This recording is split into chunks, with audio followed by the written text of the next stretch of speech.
but maybe we have the increase of ELP and GGT, or no? Because for GGT, only GGT,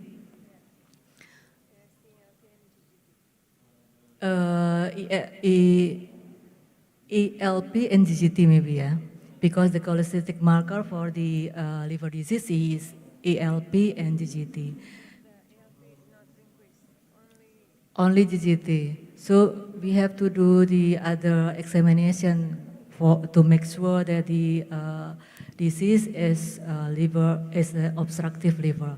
We have to use maybe the simple examination like ultrasound, and from the examination we can know about the cholelithiasis, and if it's not a symptom, is a severe symptom for the cholestatic condition, maybe we can use the URSO to cure the patient and make examination maybe 1 month and do the evaluation for this patient.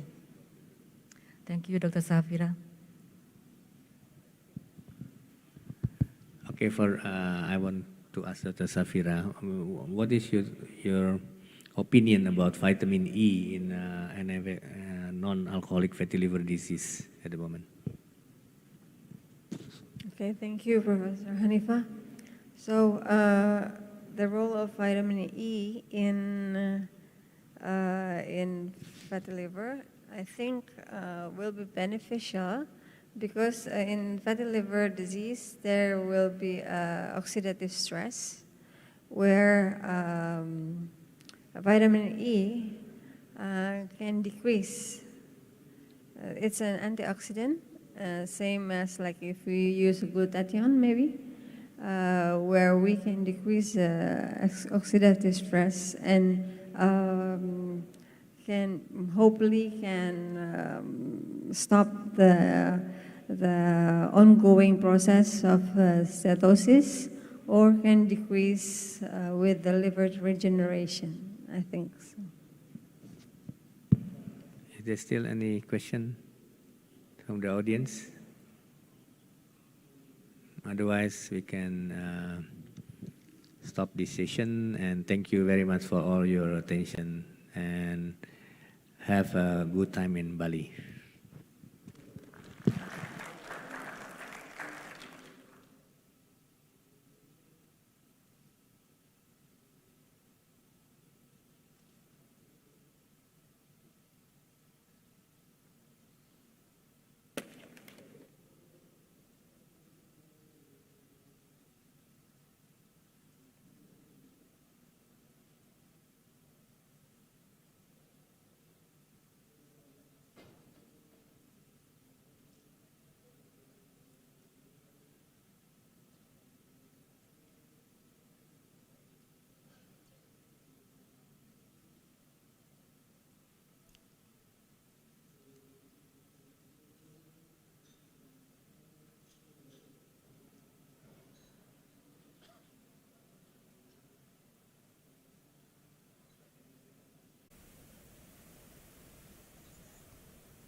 Outputnya nggak masuk.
Burası mı?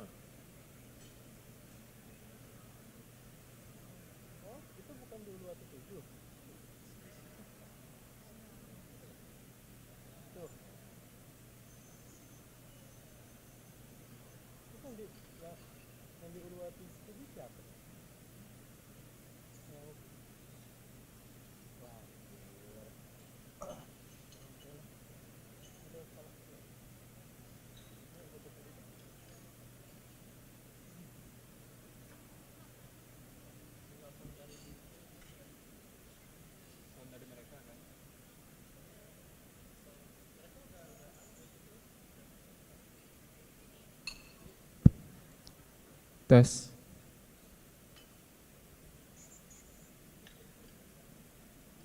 Selamat pagi, Dokter Sri.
Kok nggak ada, Mas?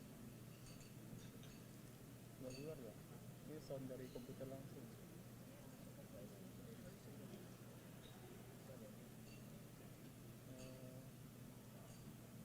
Ini kan, ada speaker ini kan?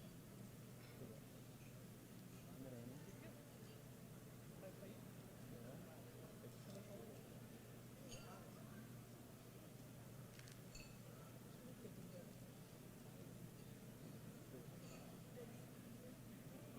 Belum keluar, Mas.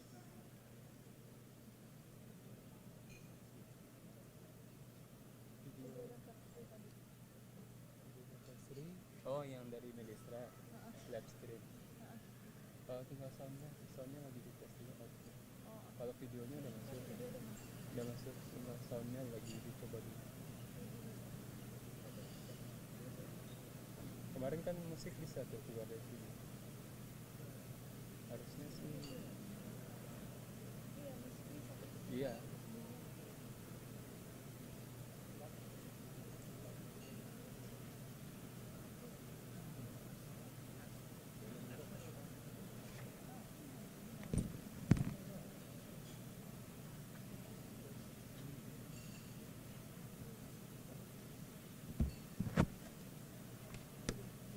Coba lainnya dicek.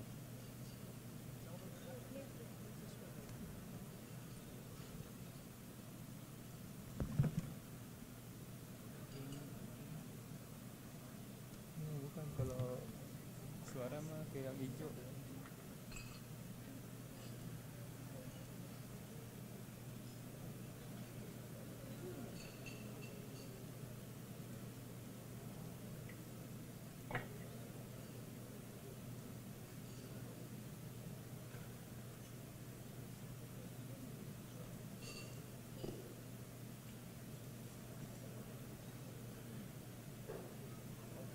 Outnya beda kan, harusnya yang defaultnya speaker ini yang hijau.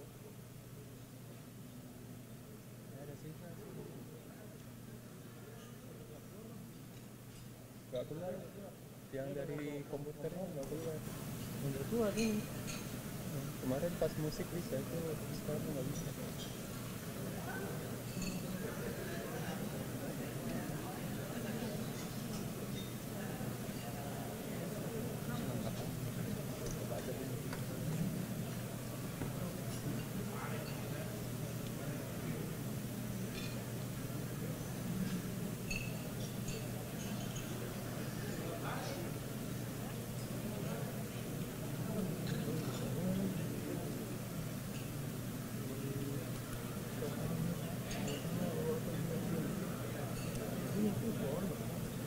Itu berupa ruangan.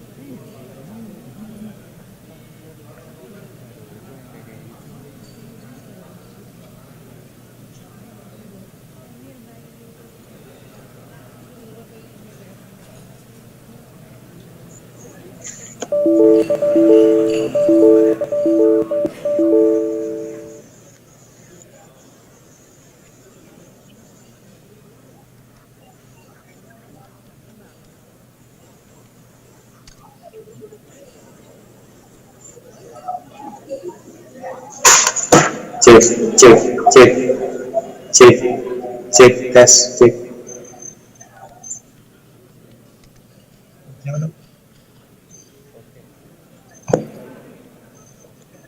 Halo, halo tes, tes. Misalnya belum di on. Suara sudah masuk, Dok. Suara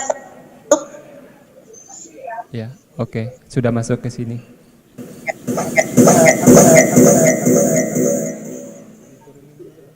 Diturunin dulu yang ini, yang out ini dulu. Iya, yang ini dulu.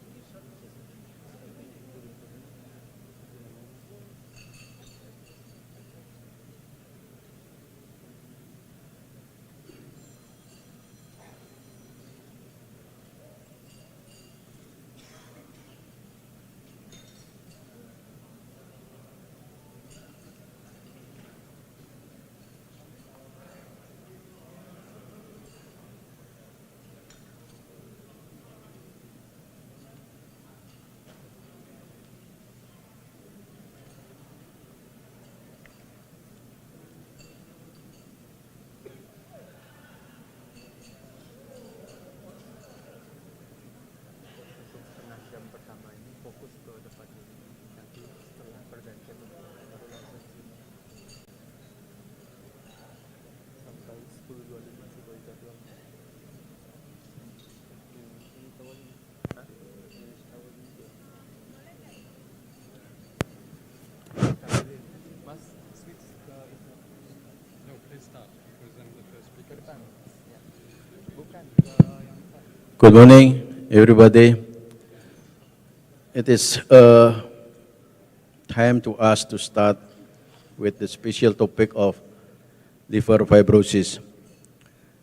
This morning we will have 3 topics, and the first will be dealt with by Professor Laurent Castera from France with the topic of innovation imaging to assess liver fibrosis.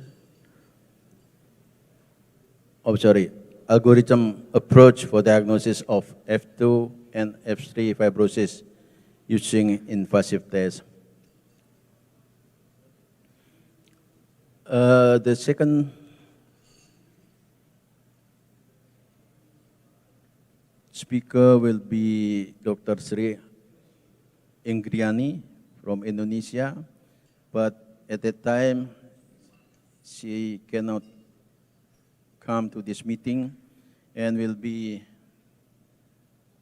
with video conference. The last speaker is Dr. Kemal Faris Kalistra from Jakarta with the topic of how to treat the liver fibrosis. Now we start from the first speaker, Professor Kasera. Time is yours.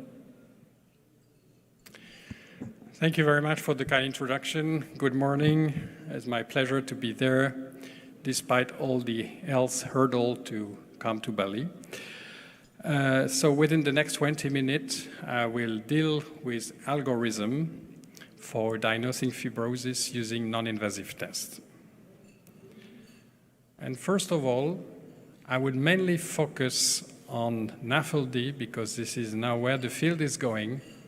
And this is, of course, becoming the main cause of liver disease given the high prevalence of NAFLD in general population, around 25% worldwide. Also, I slightly changed the title because I will focus mainly on advanced fibrosis. The reason is the risk of mortality in NAFLD patients, as you know, is not related to NASH, but to the fibrosis stage, and it increases with fibrosis stage. And for instance, in this meta-analysis on the natural history of NAFLD, you can see that, no surprise, if you reach the stage of F3, F4, the mortality is multiplied by more than 40 when you're F4, meaning cirrhosis. Interestingly, not only liver-related mortality, because this is what is expected, but all-cause mortality. And as you know, the major cause of death in these patients are cardiovascular disease and non-hepatic cancer. And these are also increased, as you can see, when you reach the stage of F3, F4, and the risk is multiplied by 6. So, the current challenge everyone is facing is to identify patients with advanced fibrosis. And even though the prevalence is very high, 20 to 30% of the general population, according to the continent, and for instance, in Latin America or in Middle East, the prevalence is very high, whereas in Asia, it's slightly higher. But only a minority of patients will ever progress beyond non-alcoholic fatty liver and will develop fibrosis. And these are the patients that we want to identify and link them to care. So this is the next challenge for the forthcoming years. Of course, liver biopsy is impractical and has many limitations. First, if you look at the ratio of the number of hepatologists and even more pathologists. For instance, in my country, we have around 400 hepatologists and around 40 pathologists devoted to liver disease. And if you want a good pathologist, it's probably less than 5. So, of course, if you iterate as compared to the high number of patients, this does not really make sense. Of course, it's invasive. It's prone to morbidity and mortality, also rare, sampling variability, and it's expensive. So as a result, this is quite unrealistic and risky procedure. So this is the outline I will be following. First, I want to emphasize the critical issue when using non-invasive tests, because now there's a lot of literature regarding non-invasive tests. And you need to remain critical when you're interpreting this test.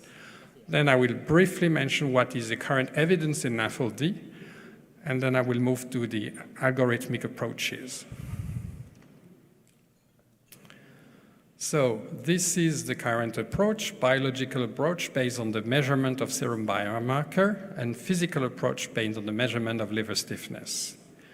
Biological approach, we have non-patented tests, simple tests, such as APRI, FIB4, NAFLD fibrosis score, LCLT ratio. They come for free, widely available.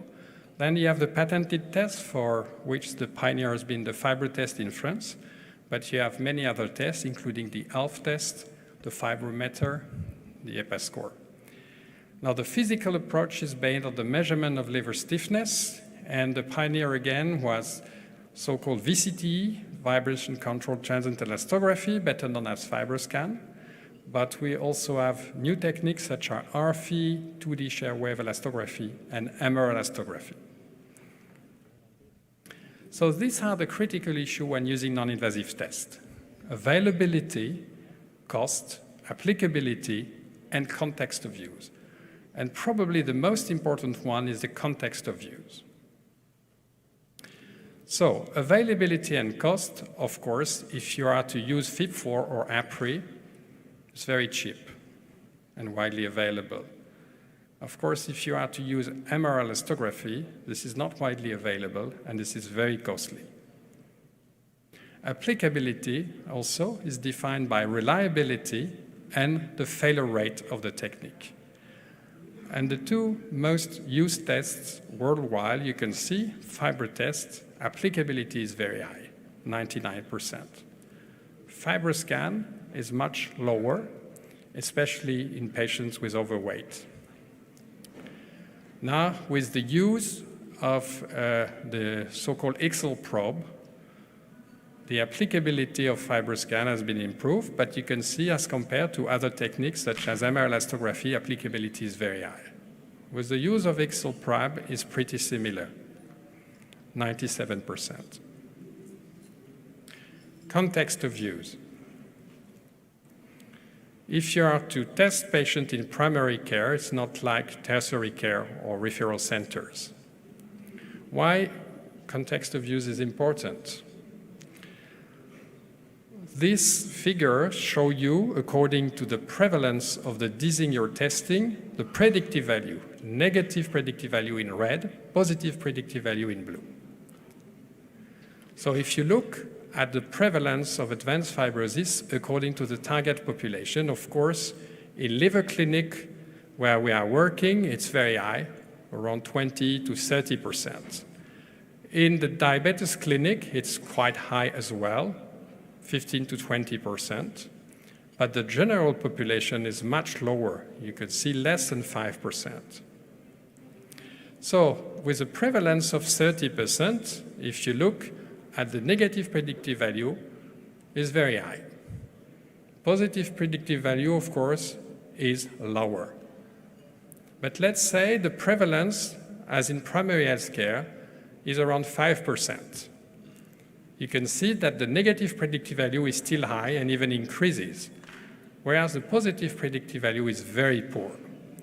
And this has to be taken into account because don't forget that most tests in the literature, the performance have been validated in referral centers where the prevalence is very high. So this has to be kept in mind. Now, what is the evidence in NAFLD?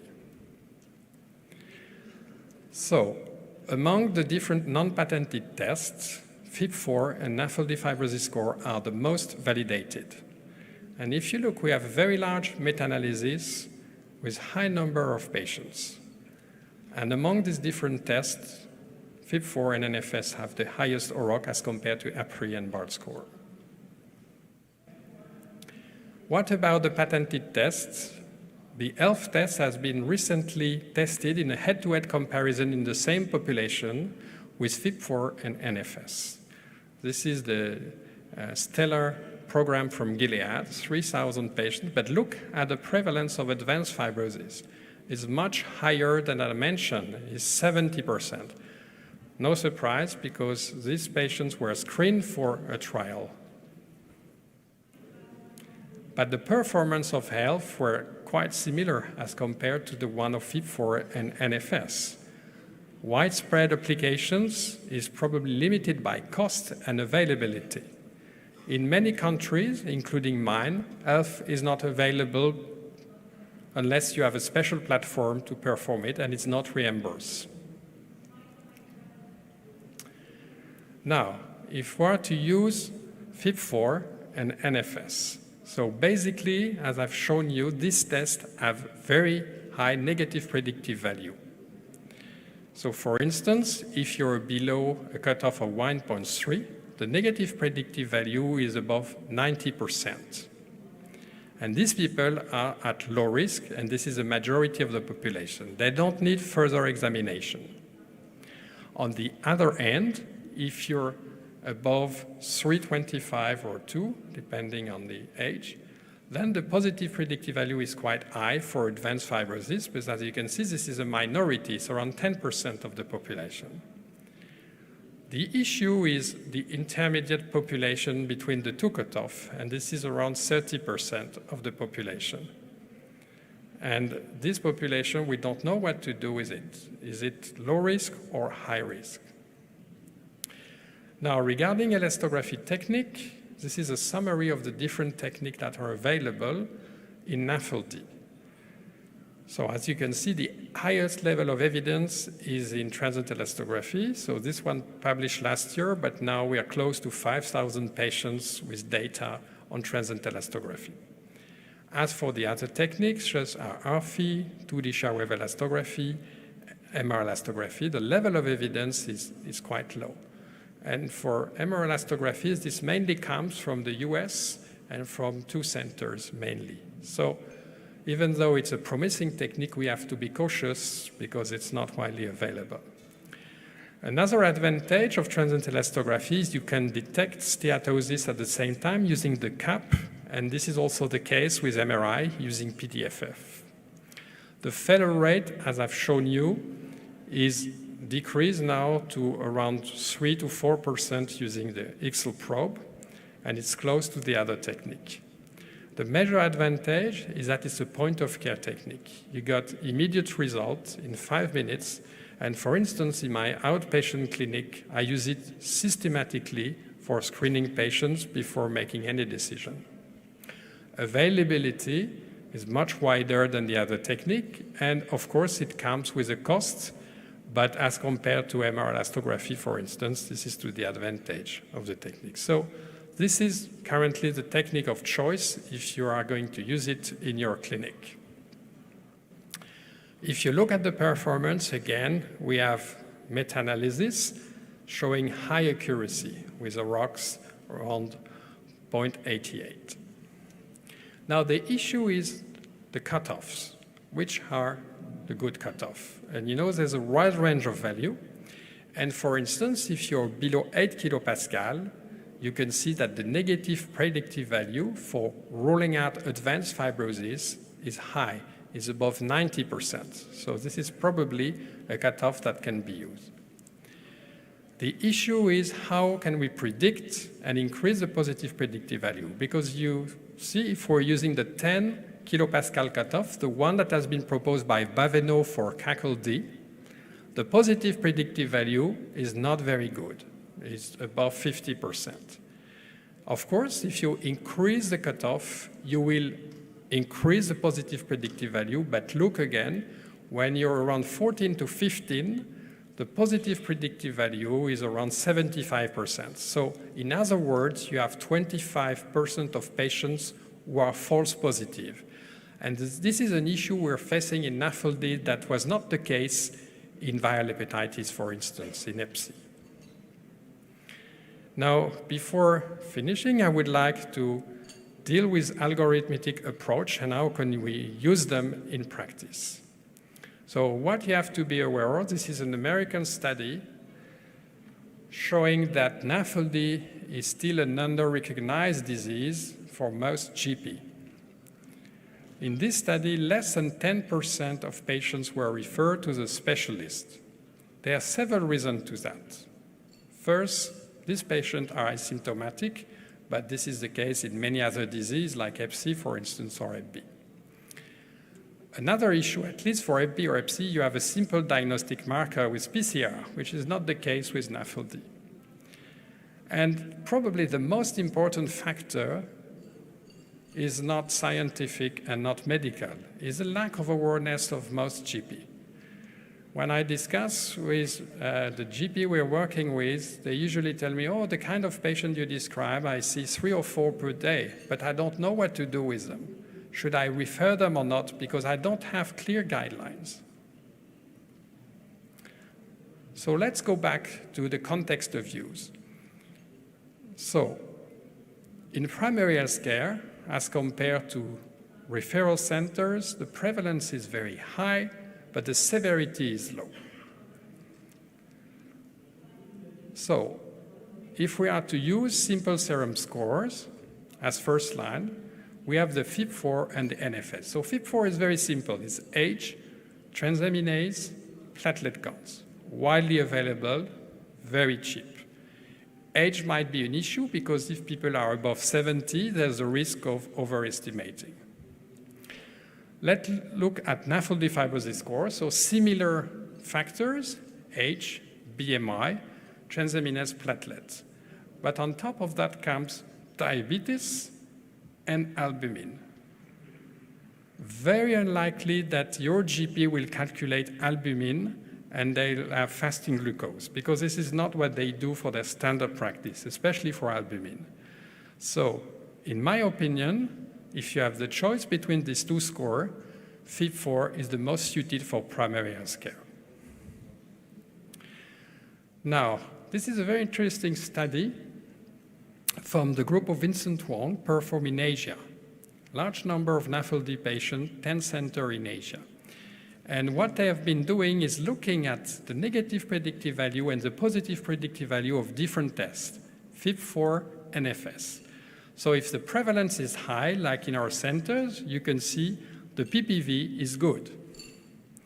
If you decrease the prevalence, then the negative predictive value is increasing and the PPV is decreasing.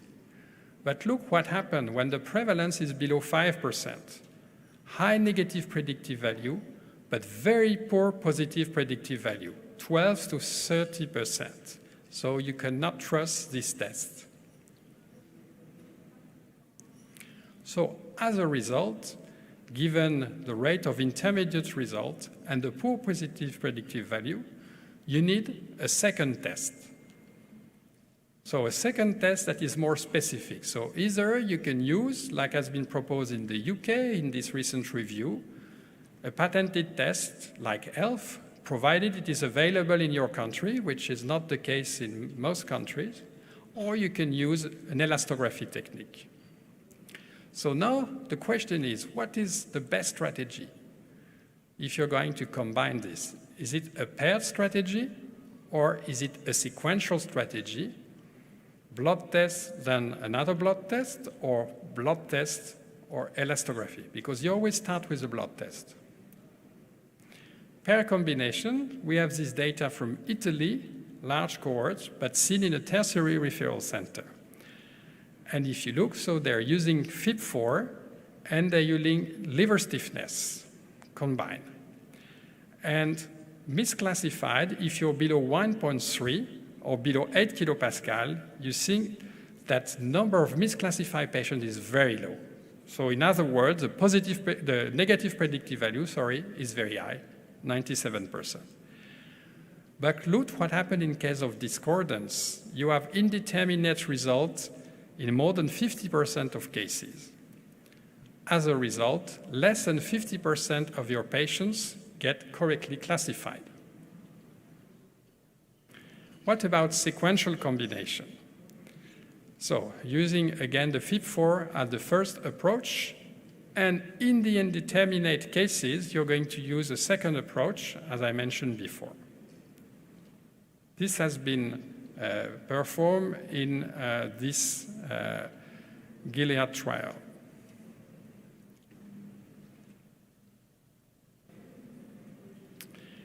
Now this is an interesting paper that has been published last year in Journal of Hepatology, come from the UK.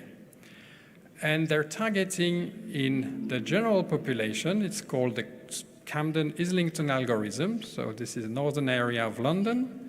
And patients that have raised transaminase, no excess of alcohol, and negative for Hep B and Hep C, and fatty liver on ultrasound. So they start with a FIB4. If the FIB4 is below 1.30, as I mentioned before, the risk of advanced fibrosis is very low. You manage your patient in the primary care, weight loss, you control the liver test, and you don't need to refer this patient to an hepatologist. On the other end, if FIB4 is above 3.25, this is a high risk, and this patient needs to be referred, and you need to decide whether you're going to take a liver biopsy or not. Now, the intermediate category, you come with a second test. This is the health test because this has been done in the UK. And either it's below 9.5, and this patient at our low risk, or either it's above, and they're classified as high risk.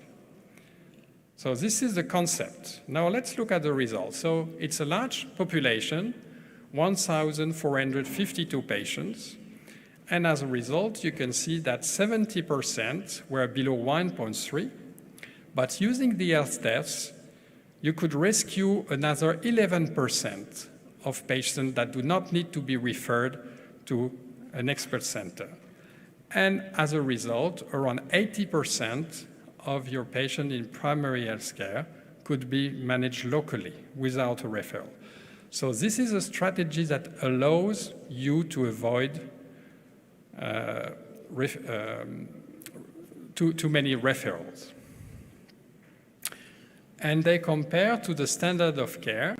And again, what you can see using the standard of care and the so-called NAFLD pathway in red, there was a decrease in unnecessary referral.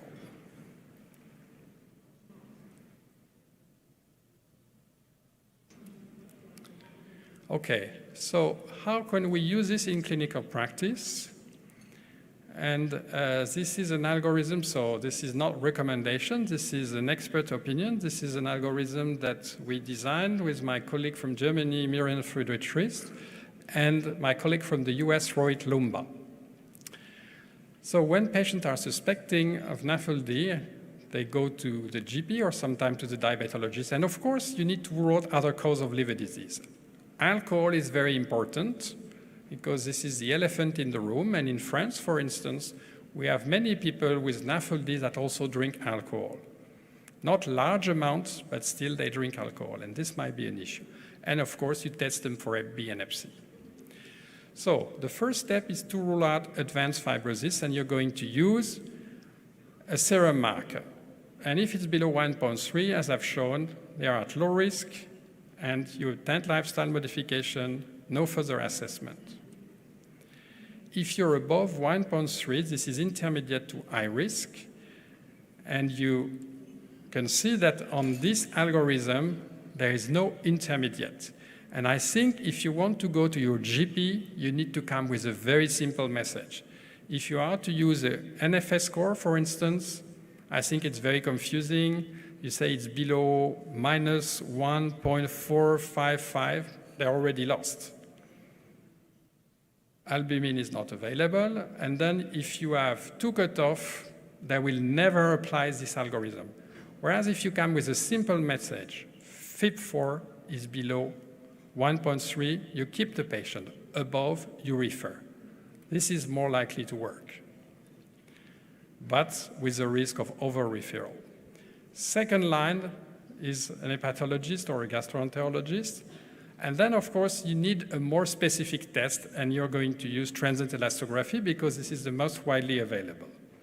Below 8 kilopascal, low risk, lifestyle modification, and of course, you can repeat the exam and change your mind if the liver stiffness is increasing. Above, they are in the intermediate to high risk, and then you might consider liver biopsy. I did not say you should perform a liver biopsy, you should consider liver biopsy. And of course, what has really changed now the field is the availability of trials. And as you know, to enroll your patient in trials, you need a liver biopsy. In cases of failure of the FibroScan, then you might consider other technique according to local availability, RFI, 2D share wave, MR elastography if you're very lucky, or a patented test. These are my take-home messages. Transient elastography, FIB4, and NAFLD fibrosis score are the most widely used and best validated tests in NAFLD. Availability, cost, applicability, and context of use are critical issues when using non-invasive tests. The optimal way to identify the advanced NAFLD patient is the sequential use of FIB4 NFS, then transient elastography to select those who should be considered for liver biopsy. And finally, the next step is to establish effective pathway from primary health care and our diabetes clinic where most NAFLD patients are seen in order to identify those who need to be referred to liver clinic for further assessment.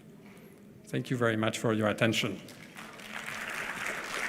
Thank you very much, Professor Castera, for your excellent presentation.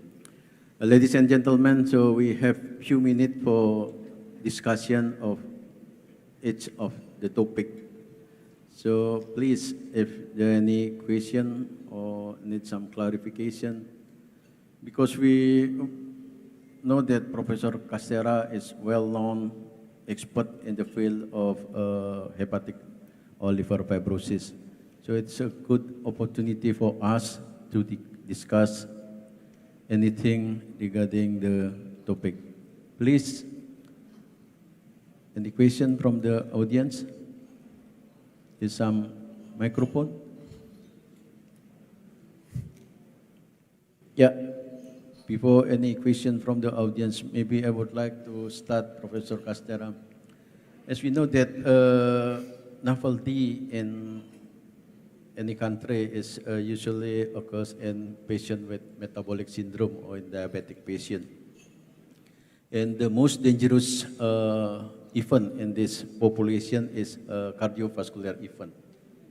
Is there any study that correlated the degree of hepatic fibrosis with the frequency or the prevalence of cardiovascular event in a specific population with metabolic syndrome or diabetic patient? Yes, so it's well known that the leading cause of mortality in this patient are cardiovascular disease. So either stroke or myocardial infarction. But I'm not really aware of this so-called cardiovascular liver. Because in our experience, even though we check, for instance, with ultrasound, dilation of hepatic vein is very uncommon in these patients, suggestive of chronic heart failure, for instance. So this is a good point, of course, especially with transient elastography, because this could be a cause of false positive. But I'm not aware of any studies that have been checking this point specifically. But this would be, of course, an interesting thing to do. I agree. Thank you. Any question? Please.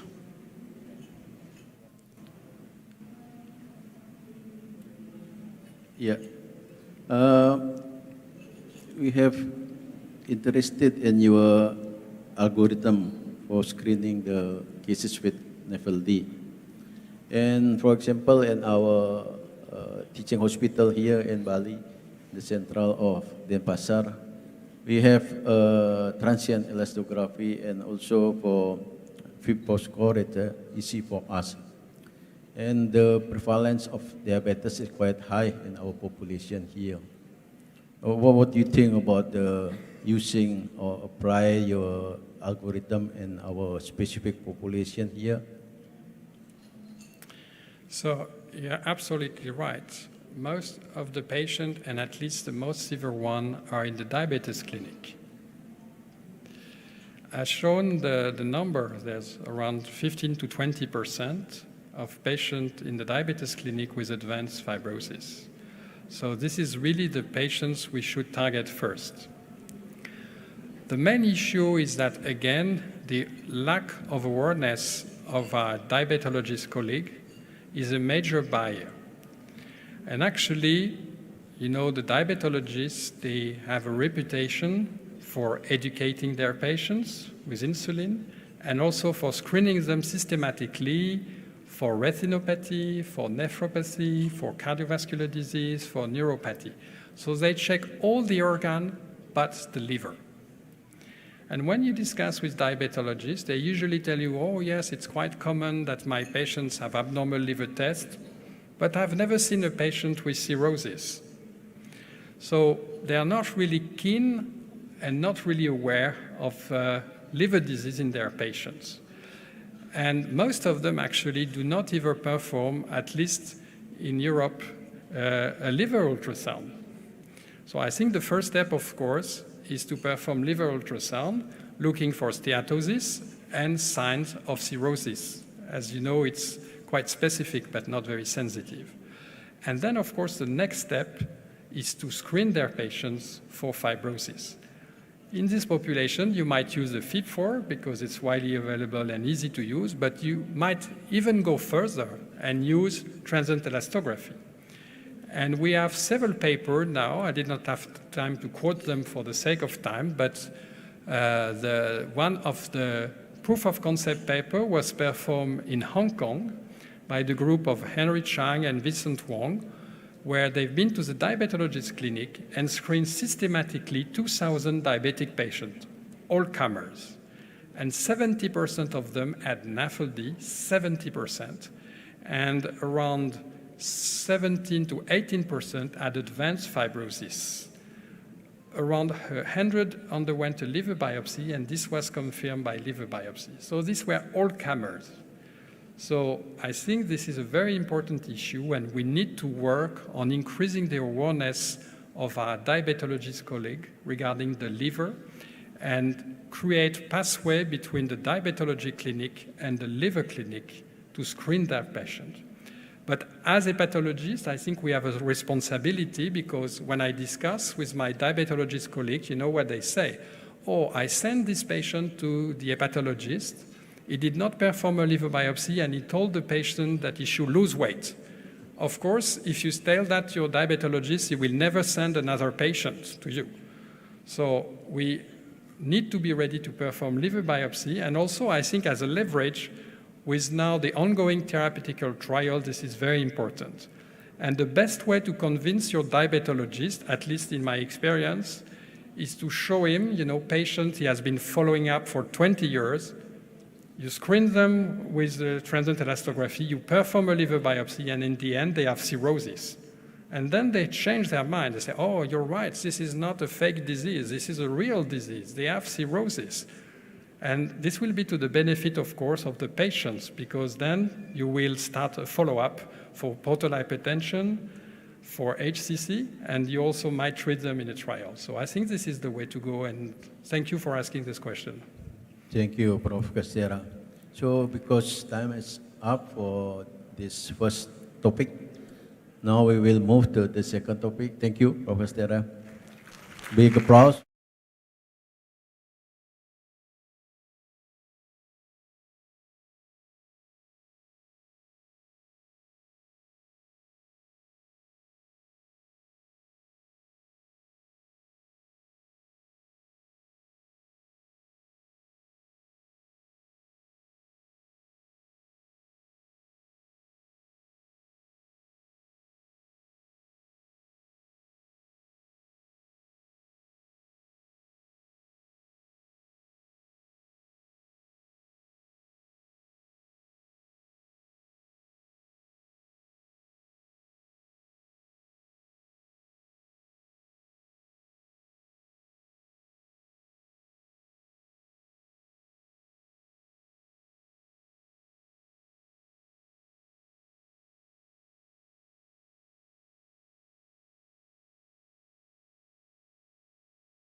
liver fibrosis, how far we have achieved and its outcome.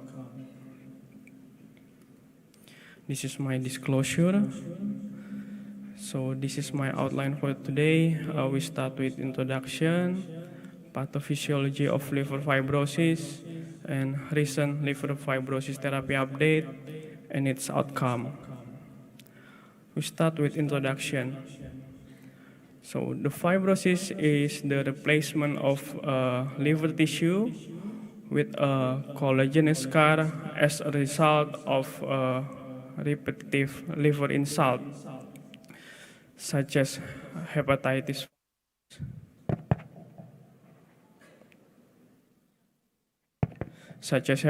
virus, NASH, alcohol, drugs, immune and cholestatic disorder, and inherited metabolic disorder.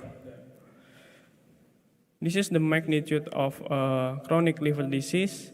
We can see more than 1 billion people is affected by chronic liver disease. The most common etiology was related to the NAFLD and NASH, followed by viral hepatitis. And this is the data about the analysis cost of hospitalized liver cirrhosis patient in our hospital. We can see each year liver cirrhosis patients spend more than 2,300 USD. In Indonesian rupiah, it costs 32 million rupiah. And our hospital is a national government hospital, so probably in private hospital, the cost must be much more higher. This is the natural theory of chronic liver disease.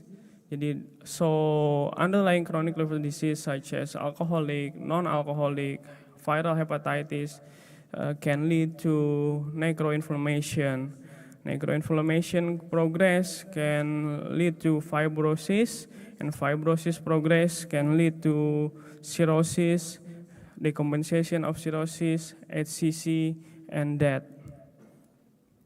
So the treatment of liver fibrosis is needed to slow down the progression of disease into decompensated cirrhosis or HCC.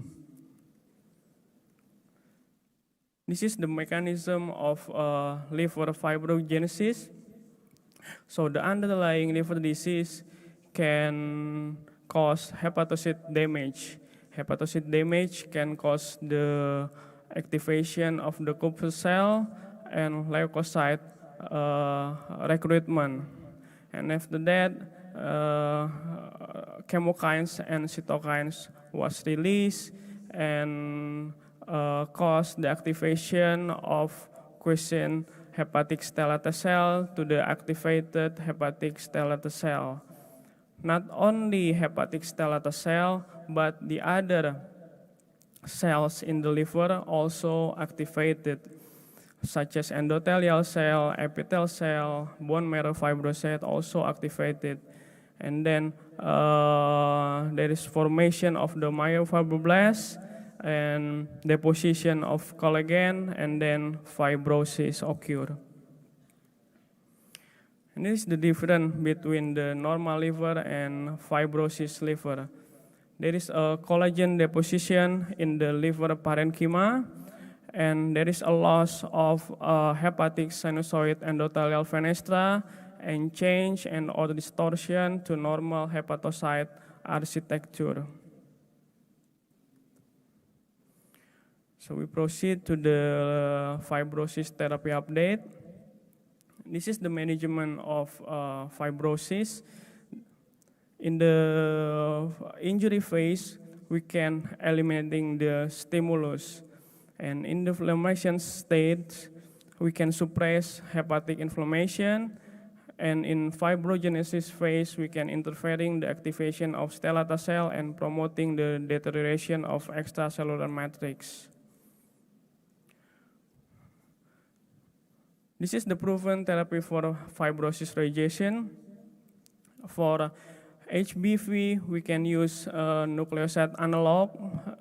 The preferred now are tenofovir, whether tenofovir avloninumide or tenofovir disoproxil fumarate, and entecavir. And the less preferred was lamivudine. Besides of the nucleoside analog, we can use also the interferon for HBV. For HCV, we can use interferon and direct-acting antiviral. For NAFLD, we can use obeticholic acid and selonsertib. But of course, the lifestyle modification was still remain mainstay of the treatment. For alcoholic, we have to abstinence from alcohol. And for autoimmune hepatitis, we can use corticosteroid and azathioprine. And for PBC, we can use ursodeol. For hepatitis B, this is also the data from our hospital. We have 100 patients. We follow up until 96 weeks. And the regimen of therapy was lamivudine, telbifudine, tenofovir, and interferon. And after 96 weeks, there is a significant decrease of liver stiffness and APRI score. And this the other study from Marcelin at 2013. With the long-term suppression of HBV with TDF up to 5 years, it can lead to regression of fibrosis and cirrhosis. And for hepatitis C, DAA therapy for HCV was associated with a significant improvement in liver stiffness measurement until 12 months post-treatment. For NAFLD, of course, the lifestyle modification, including diet, including exercise, and reducing body weight, still remain the mainstay of treatment. Currently, no FDA-approved medication for the treatment of NAFLD and NASH, but multiple trials are now ongoing. This is the study from Gomez at 2015. And it said that a greater extent of weight loss induced by lifestyle change is associated with the level of improvement in histologic feature of NASH. And the highest rate of NASH reduction, NASH resolution, and fibrosis regression occurred in patients with weight loss of 10% or more. And this is the study about the 2015 about the comparative effectiveness of pharmacological intervention for NASH. And it said pentoxaphylline, obeticholic acid, vitamin A, and TZD can improve fibrosis and can improve ballooning degradation in patients with NASH. For the autoimmune hepatitis, it said that in patients with autoimmune hepatitis treated with the steroid, there is a complete or partial response to medical treatment was around 94%, and there is a reduction of fibrosis stage from the first to the last biopsy was seen in 62.4 patients. This is the study for PBC, and use obeticholic acid with ursodeol combination or as monotherapy for 12 months. In patient with PBC resulted in decrease from baseline in alkaline phosphatase and total bilirubin compared to the placebo. However, there were more serious adverse events with obeticholic acid. The most common adverse event was pruritus.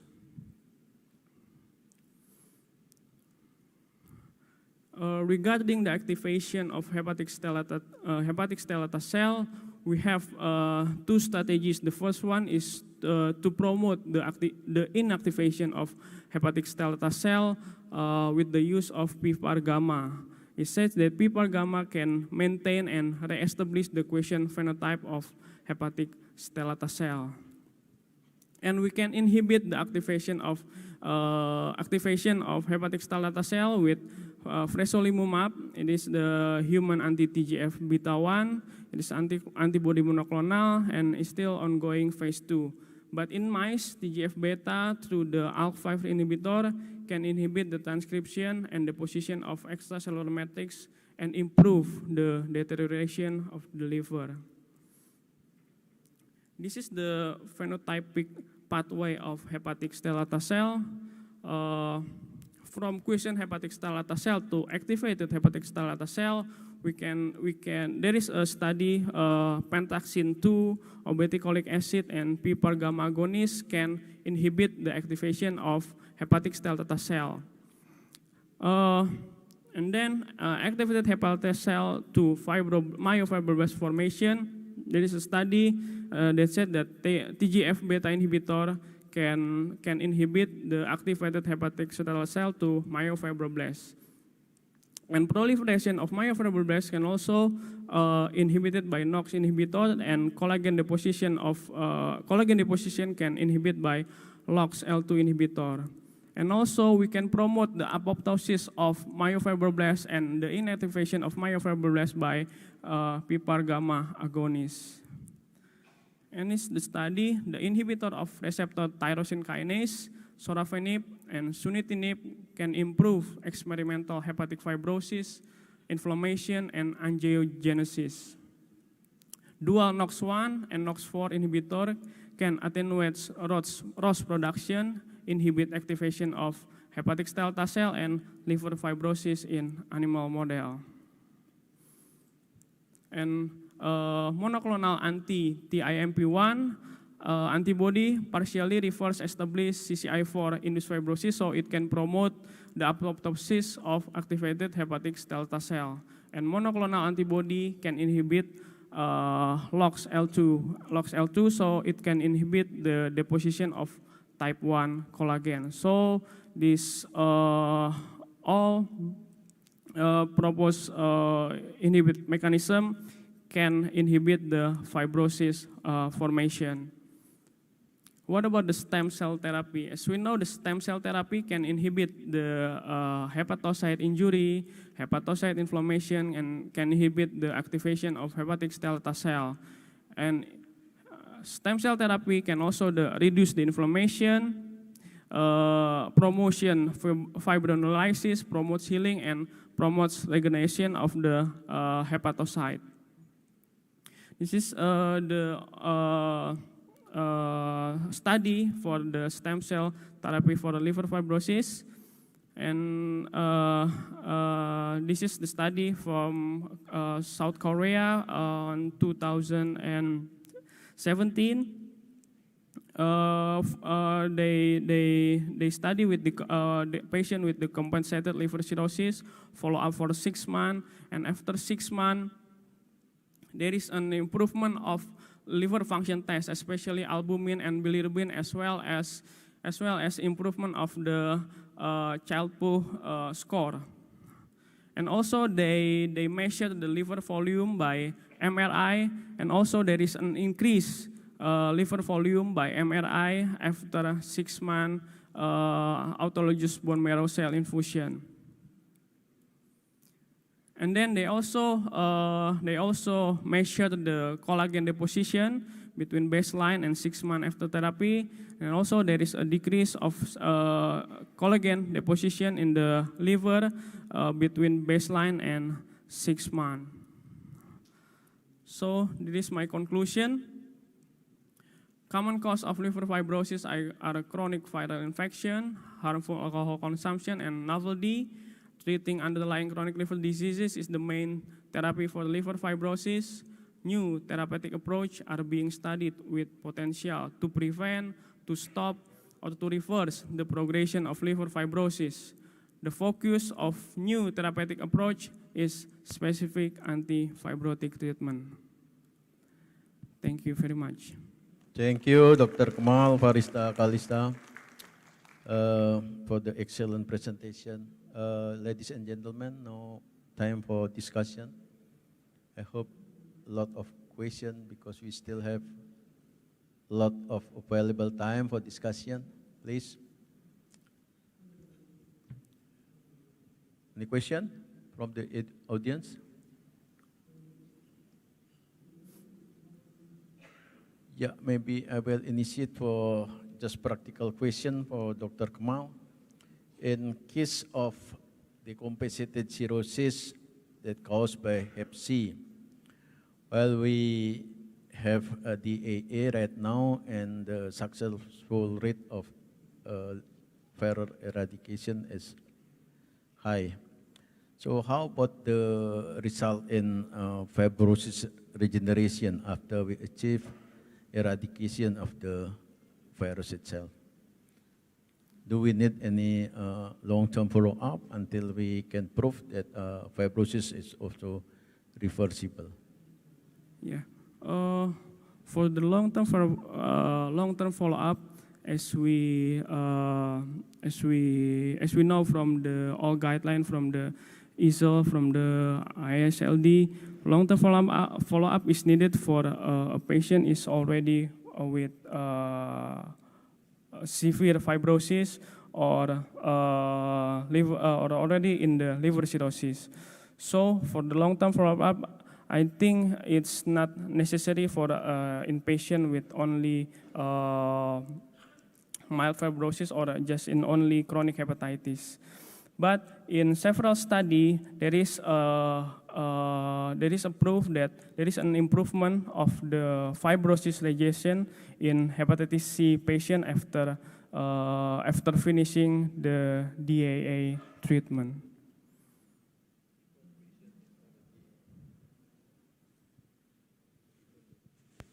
The patient is already in liver cirrhosis, decompensated liver cirrhosis, I mean? Is there any improvement in clinical parameter? Yes. No more ascites? There is an improvement. Also, there is a study that a patient is already listed for liver transplantation. They listed from the list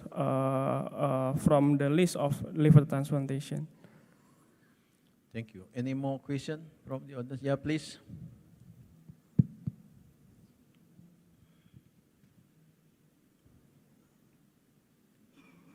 Thank you. I'm Kurniato from Indonesia.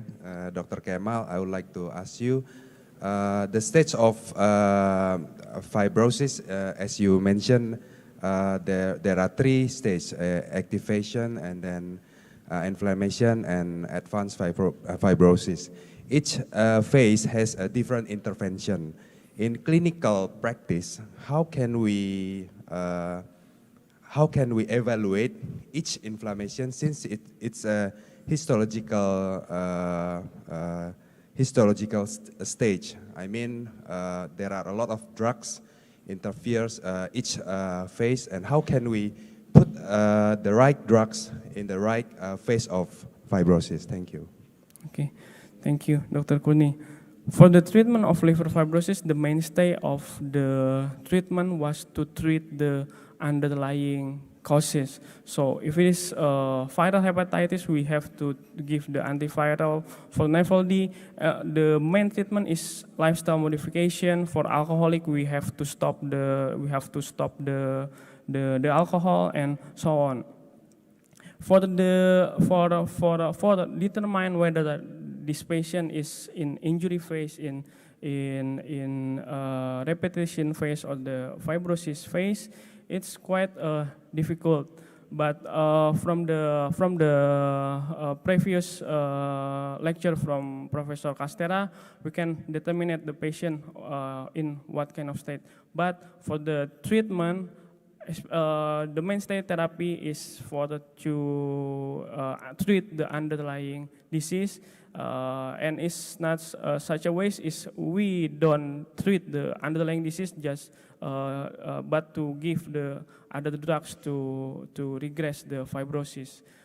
So we have to treat the underlying disease, and we can give the other medication, the other drugs to regress the liver cirrhosis.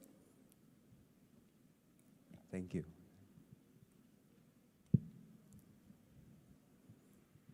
May I ask you a question? Yes.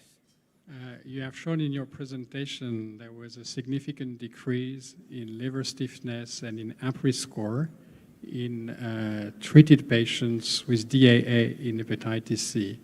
So do you think these are good surrogate of fibrosis regression? And can you comment on this? Yes, they measured the liver stiffness measurement in the baseline in end of treatment and 12 months post-treatment. There is a significant reduction of liver stiffness measurement between the baseline and end of treatment, baseline and the 12-month post-treatment. So I think we can conclude that the patient, if already treated with DAA and get the SVR 12, probably the fibrosis regress.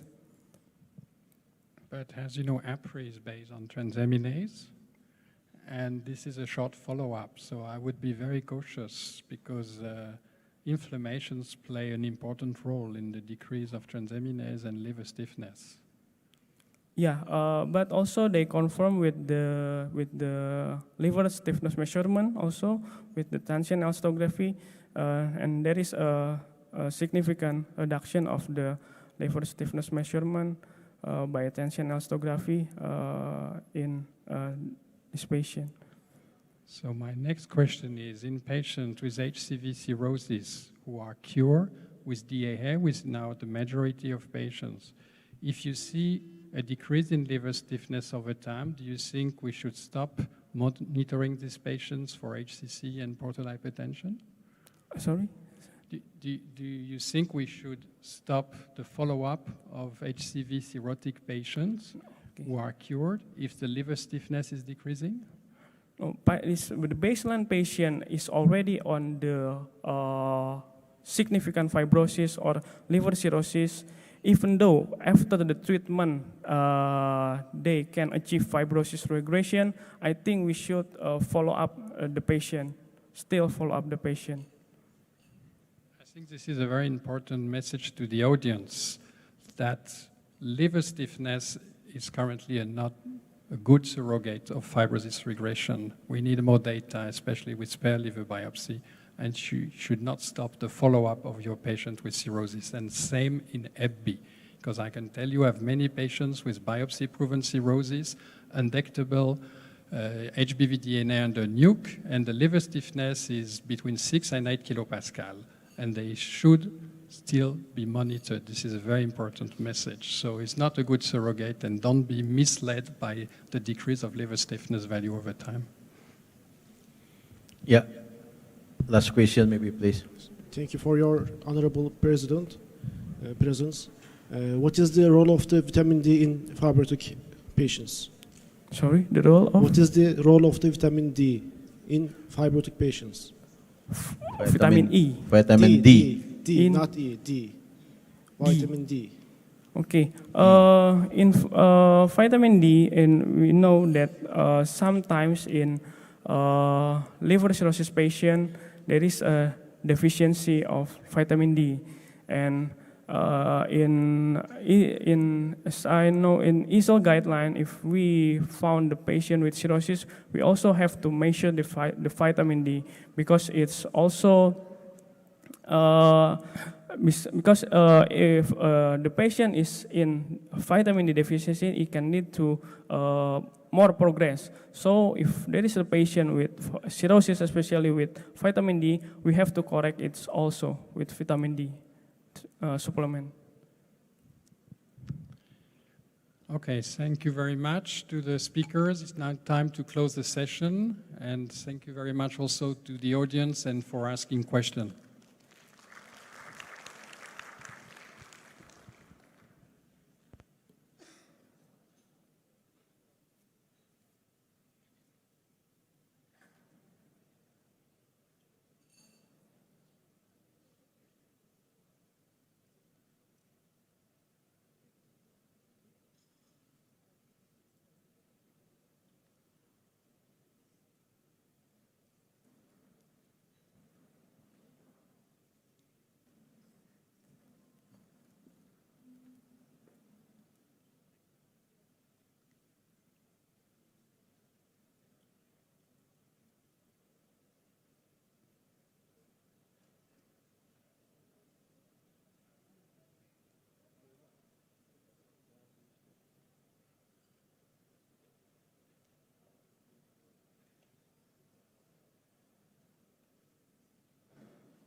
Good morning, everyone.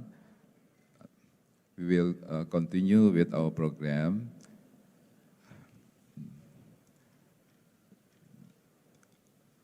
I am Dr. Lesmana from Indonesia and with Dr. Yuli Pramana also from Indonesia. We would like to invite Professor Analog, who will give a lecture on controversies and new perspective in occult hepatitis B infection. As we all know, Professor Locke, he has a lot of reputation, like Dame Sherlock, Distinguished University Professor, Aris Lorman Andrew Research Professor in Hepatology, and he is now Professor of Internal Medicine, Director of Clinical Hepatology, Assistant Dean for Clinical Research, University of Michigan, Ann Arbor, Michigan, USA, and he was President in 2017 of the American Association for the Study of the Liver Diseases, and he has published more than 500 papers on viral hepatitis and liver diseases. And Dr. Locke also received awards throughout her career, including the Distinguished Scientist Award from the Hepatitis B Foundation and the Distinguished Women Scientist Award from the American Gastroenterology Association in 2008, and the Distinguished Service Award from the SLD in 2011, and the Distinguished Scientific Achievement Award from the American Liver Foundation in 2015. Please, Dr. Howard. Well, thank you so much, Professor Lesmana. It is a great pleasure to be here, and I have to congratulate the Indonesian Organizing Committee for doing a fantastic job in the current climate. So my talk is on occult hepatitis B infection. These are my disclosures. What I'll do is I'll talk about the types of OBI, the definitions, how we make the diagnosis, and the clinical significance. Time does not permit me to cover every single aspect, so I'll focus on the risk of transmission, the possibility of hepatitis B reactivation, as well as the role of OBI in hepatocellular carcinoma. First, what is the definition?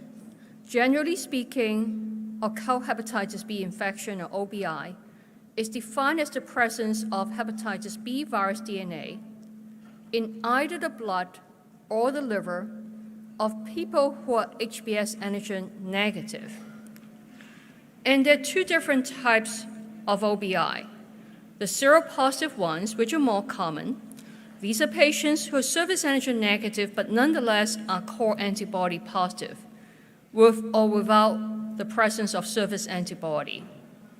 They tend to be people who have either recovered from acute hepatitis B infection and still retain the core antibody, or people with chronic hepatitis B infection who over time have also become surface antigen negative. There's a very minority who might be considered to have seronegative OBI. These are people who are both core antibody negative as well as surface antibody negative. This might occur in patients who have over time not only lost surface antigen, but also lost the core antibody as well. The primary occult hepatitis B infection had been observed in woodchucks, but whether that occurs in humans is not clear. In general, patients with OBI have very low HBV DNA levels. If we detect HBV DNA in the blood, it's usually less than 200 IU per ml. Some patients with OBI, or another variant, could be that these patients, the reason why they're surface antigen negative is because they're infected with hepatitis B variants, which cause an alteration in the surface protein epitope That's the reason why the serological assays are not able to detect surface antigen, but in fact, they may still have high levels of HBV DNA. I'm taking figures from Professor Raimondo and Teresa Policino in Italy, and they've elegantly shown the differences between overt and occult hepatitis B. As you would expect, in patients with occult hepatitis B, although there's virus in the liver, it's present in much smaller amount. And the major differences, the two differences is that you have a lower level of cccDNA transcription, which either is because of low-level virus replication or because there may be epigenetic modifications so that the cccDNA transcription is reduced. But patients with occult hepatitis B also have stronger immune response, being able to keep the virus replication and viral protein expression under control. So I've mentioned that the definition of OBI is the presence of HBV DNA in the liver and or blood in surface antigen negative persons, and that majority of them are seropositive, meaning that they do have core antibody. The seronegative ones, we still are not completely certain how common it occurs in humans.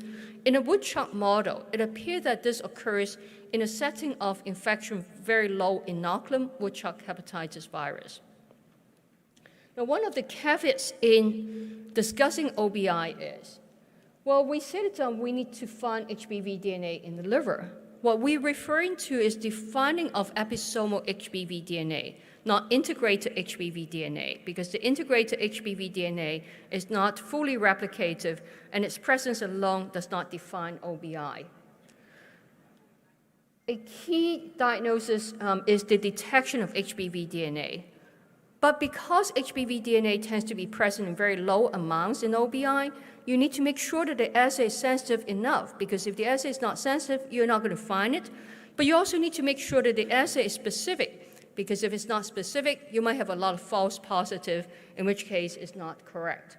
And it is extremely important that the samples are properly processed to avoid cross-contamination.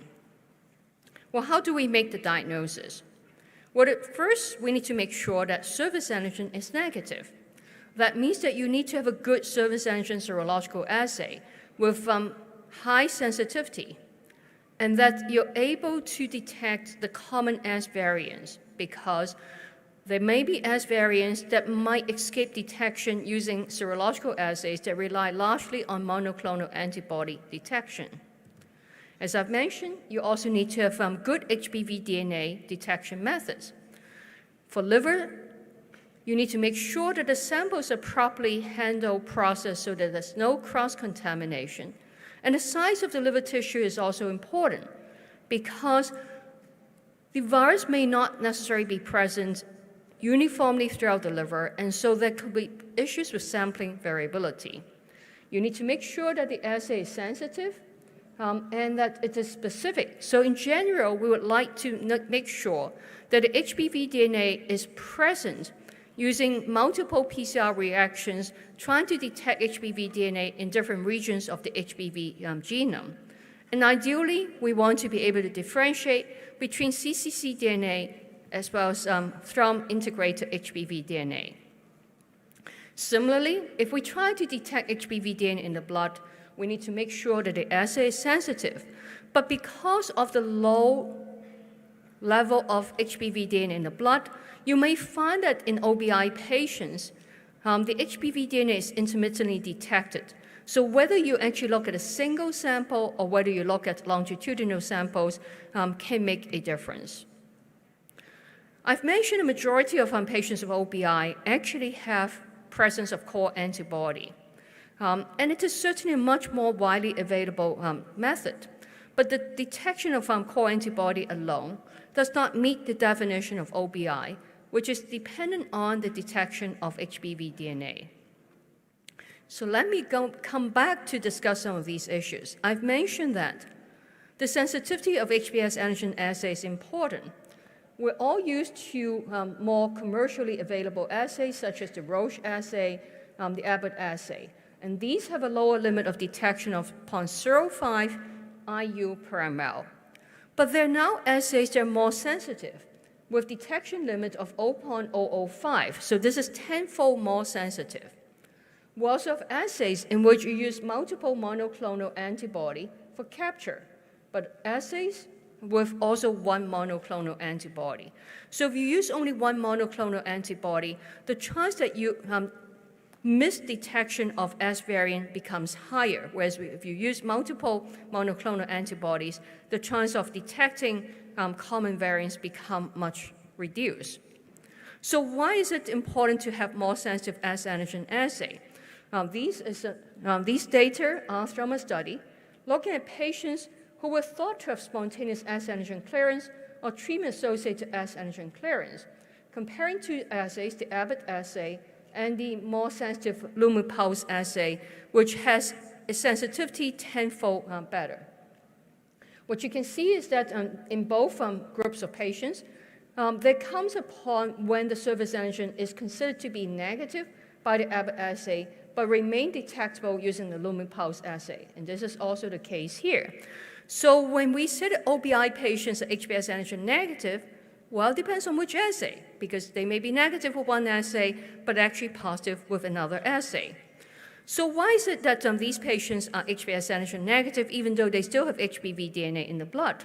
As I've mentioned, it is possible that they have a mutation in the A determinant of S antigen, which gives rise to false negative serological assay result, particularly with serological assays that use only one monoclonal antibody for capture. It is also possible the virus is replicating at a low level. That's why you're making less S antigen proteins. But it could also be epigenetic modifications that result in less S protein production. And there's some suggestions that there may be just simple blockage of secretion of S antigen from the infected hepatocytes. Now, we don't really know which of these mechanisms underlies majority of these patients. But what we do know is that despite multiple studies looking for mutations or genetic signatures to explain OBI phenotype, there's been no consistent genetic signature. I've mentioned about the importance of sensitivity of HBV DNA detection, and because we're dealing with very low level of DNA, so the proper processing of samples to make sure that there's no cross-contamination is important, making sure that you always have a positive control. Because if you don't find the DNA in the sample, it may be your assay is just not sensitive enough. Is your positive control detected? Similarly, we want to make sure that there's some specificity. So you need to have negative control. And if your negative control show up positive, there's a problem with your assay. With liver samples, we need to make sure that you have an adequate size, because otherwise there may be sampling issue. Now, commercial assays of PCR for HBV DNA detection now usually have a lower limit of 10 to 20 IU per ml. But there's really no reliable or standardized assay for detecting HBV DNA in the liver tissue, and therefore we really need some standardization. Now, many of you know that we now use nucleic acid testing for blood donor screening, and it, again, it's important to know which assay you're using. The sensitivity varies from detecting 10 IU per ml down to 2 IU per ml. It also depends on the pool size, because with blood donor screening, we usually pool multiple samples of blood donors together, and the pool size could be 16 samples, 6 samples, or 1 sample. Obviously, the larger the size of the pool, the less sensitive it is. But there are new technologies with improvement in HBV DNA detection. So let me just review one study. This is actually looking for OBI in liver donors. So this is a study from Italy with 100 surface antigen negative but core antibody positive liver donors. And note that only 6 of them had detectable HBV DNA in the blood using commercial PCR assays. But if you actually look for HBV DNA in the liver, you found that actually half of them have detectable HBV DNA. And of these half, roughly half of them have cccDNA detectable using a very highly sensitive droplet digital PCR assay. This is much more sensitive than commercial PCR assays and in fact, less than half of them would be positive had you used a commercial quantitative PCR assays. So it is important that the more sensitive your assay, the more likely you're going to find HBV DNA. Interestingly, in this study, they also used a quantitative core antibody IgG assay, and using this more sensitive core antibody IgG levels, they found that they can actually differentiate the OBI positive donors better than just using a qualitative core antibody assay. So let me now discuss the clinical significance. The first thing is we all worry about transmission of hepatitis B from OBI positive blood donors. And if you review the literature, the rate of possible transmission varies from close to nothing, 1 in 100,000, 1 in a million, to 3%, 5%, and sometimes even 40, 50%. So why do we have such a variable rate?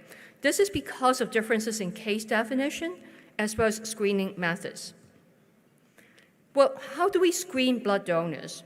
Well, pretty much in every country, we screen blood donors for surface antigen. Now, in some countries, but not in all, core antibody is also screened. Core antibody is widely available, and it would pick up seropositive donors with low HBV DNA level that may be missed by nucleic acid testing. But this may not be practical in this part of the world where hepatitis B is very common because you would lose up to 50% of your blood donors, and this is just not feasible. As I mentioned, increasingly we rely on nucleic acid testing, and the most sensitive strategy can detect down to 1.5 to 3 million IU per ml if you use a small pool size of 6 samples. Nonetheless, there have been recent reports of transmission of hepatitis B infection from surface antigen negative as well as nucleic acid testing negative donors. On the other hand, in the United States, where we screen blood donors not only with surface antigen, but also with core antibody as well as nucleic acid testing, the risk of transmission has been estimated to be in the region of 1 to 1.5 million donations. So it's really difficult to improve further on that. Let me go back to talk about that study that reported transmission of hepatitis B from surface antigen negative, HBV DNA negative blood donors. Here they found that transmission occurred in 31 patients from 3 such donors. Predominantly, this occurred in recipients that were hepatitis B surface antibody negative, and a high rate of transmission when you use fresh frozen plasma rather than whole blood. So why is that the case? Partly because core antibody was not used for screening, and had they used core antibody also for screening, they may have picked up these donors. But the authors also said that, well, maybe we need to revise our recommendation in terms of what is the minimum infectious dose. We had previously thought that you need to have at least 20 IU of HBV DNA to cause transmission, but maybe we need to reduce that down to 3 IU. But that requires much more stringent nucleic acid testing, which may not be feasible in most parts of the world. So in terms of challenges of screening blood donors, the easy way is to do core antibody screening. It's as simple as but in countries where hepatitis B is common, it is just not practical. So you can rely on nucleic acid testing, but it's more expensive. And the sensitivity, as I've mentioned, varies depending on the assay used as well as the pool size. And with the current nucleic acid testing, we can occasionally miss potential infectious donor if core antibody screening is not applied. So among the blood transfusion field, they are discussing whether we need to introduce additional technologies, such as pathogen reduction technologies, and certainly if vaccination programs continue to be expanded and the general population is immune, then we are less concerned about transmission. And interestingly, in the United States, among the American Red Cross, they're saying that, hey, we're doing core antibody screening, we have improved nucleic acid technology, do we still need to do surface antigen screening? Because core antibody plus nucleic acid testing really would cover all the people who are already surface antigen positive. This is not yet adopted, but it's actually interesting that on the one hand, we discuss whether we need to add additional markers. On the other hand, there are other people suggesting we need to cut back. Now, as hepatologists, we might be less concerned about blood transfusion, but we certainly are worried about transmission of infections from liver donors. So what's that risk? Well, the liver donors that we're concerned about are the surface antigen negative core antibody positive donors. And this is a systematic review conducted 10 years ago, where you look at patients who never received post-transplant prophylaxis in the open bath. The risk can be very high. It can be as much as 50%, with the risk being highest if the recipient is surface antibody negative. Well, with the risk being lowest if they have surface antibody, and certainly highest if they don't have immunity. Now, in this study, they used really old-fashioned prophylaxis, which is lamivudine, which is not ideal. Nowadays, we use entecavir or tenofovir, and to my knowledge, it's really 100% effective if you administer prophylaxis to the recipients. Let me now move to talk about the risk of hepatitis B reactivation. We all know that in patients with occult hepatitis B infection, there is HBV DNA in the liver. So in these patients, when they receive very potent immunosuppression, the virus can become reactivated, and HBV DNA can go up in the blood, and it can cause hepatitis flare, which sometimes can cause severe liver decompensation, even mortality. It is extremely important to recognize this. The risk of hepatitis B reactivation is much lower in people with surface antigen negative core antibody positive compared to those who are surface antigen positive. But nonetheless, if you use potent immunosuppression, such as anti-CD20, in patients who receive strong chemotherapy in preparation for bone marrow transplantation, or very high-dose corticosteroids, the risk of hepatitis B reactivation is still substantial.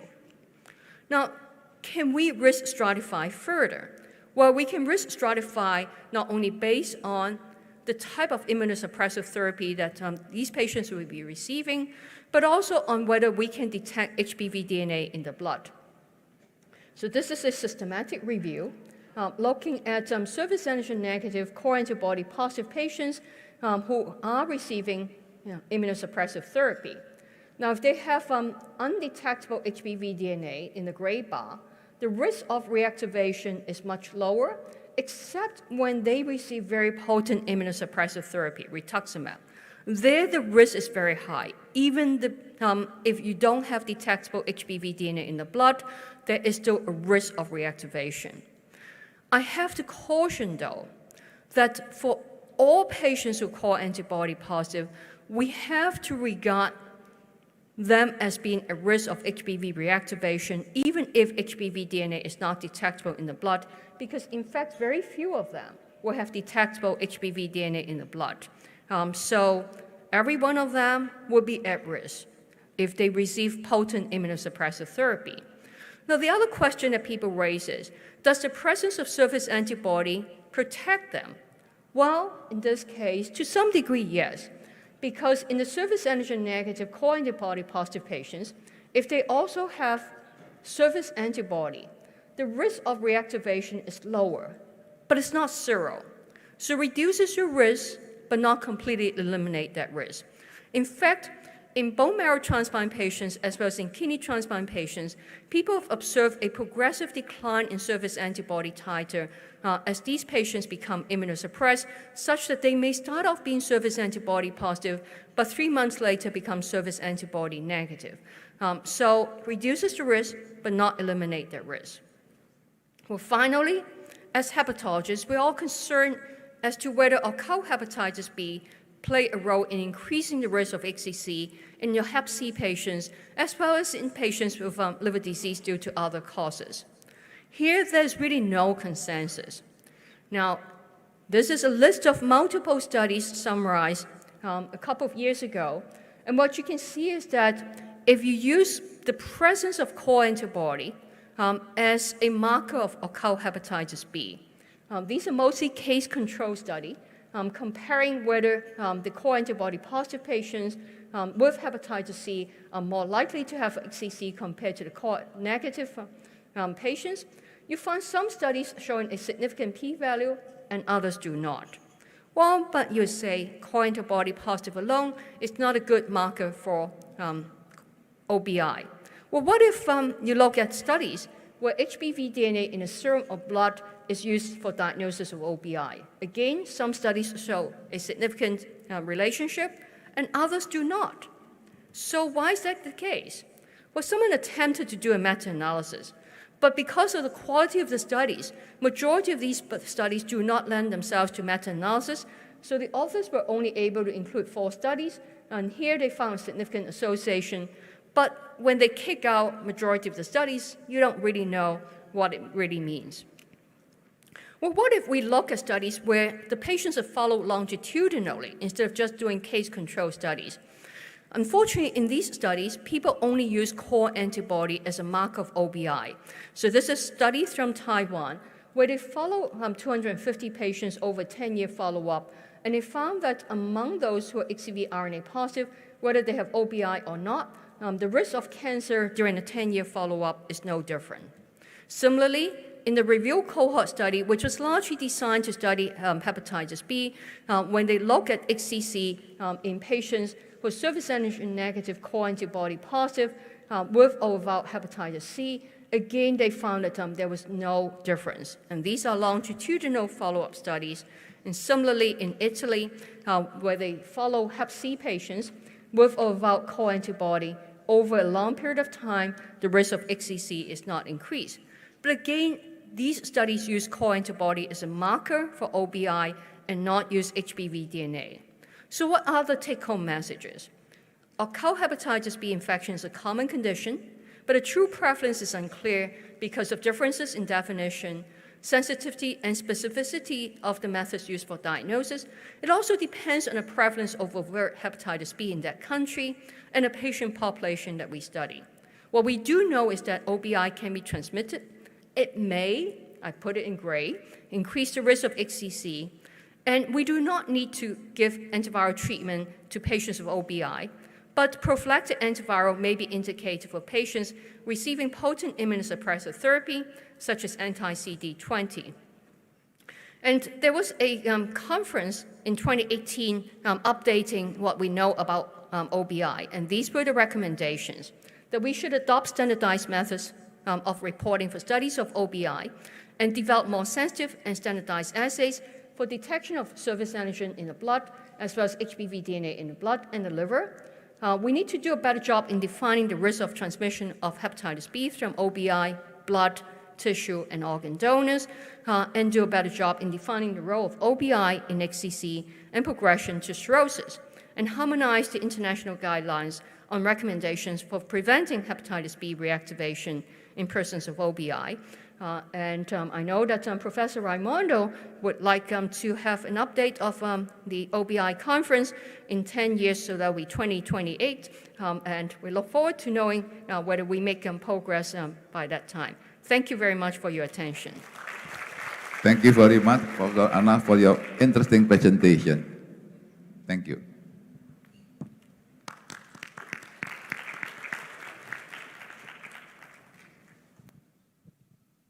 So I think now it's time for lunch break, I think, for the days of Friday. So I will close this session. And once again, thank you very much for your coming here. Thank you.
Tes, tes. Oh, udah.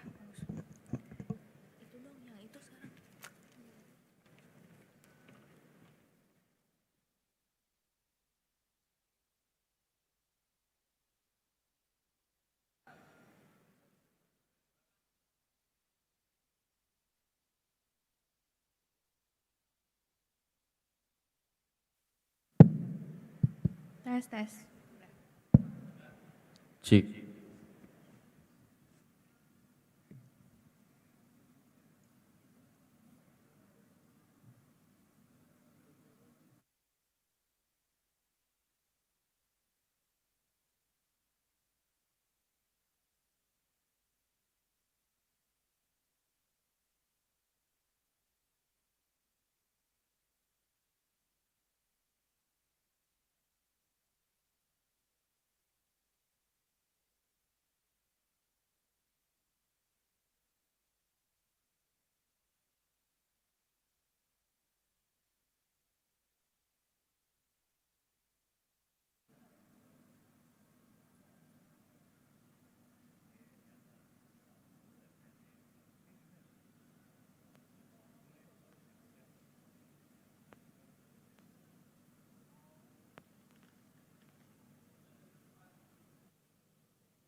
Cik.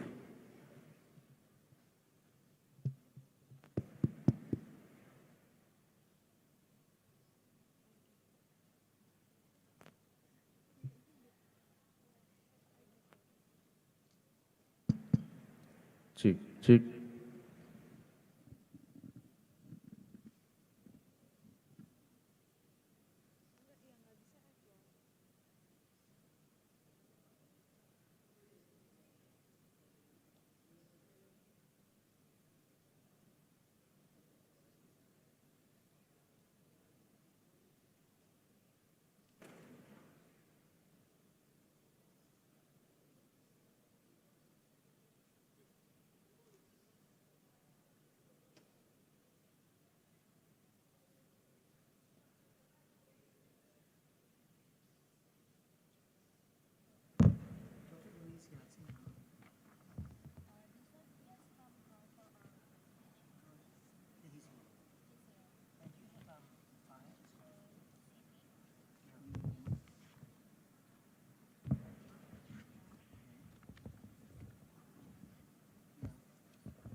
Okay, I'll ask you to take your seats, please.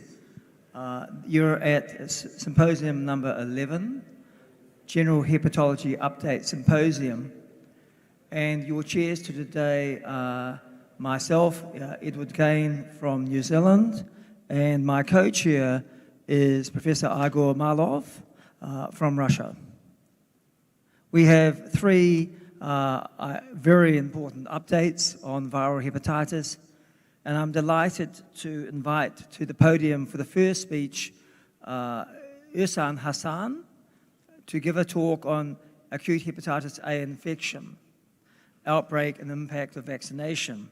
Ihsan is a staff hepatologist at the School of Medicine at the University of Indonesia at the Cipto Mangunkusumo General Hospital. Dr. Hassan.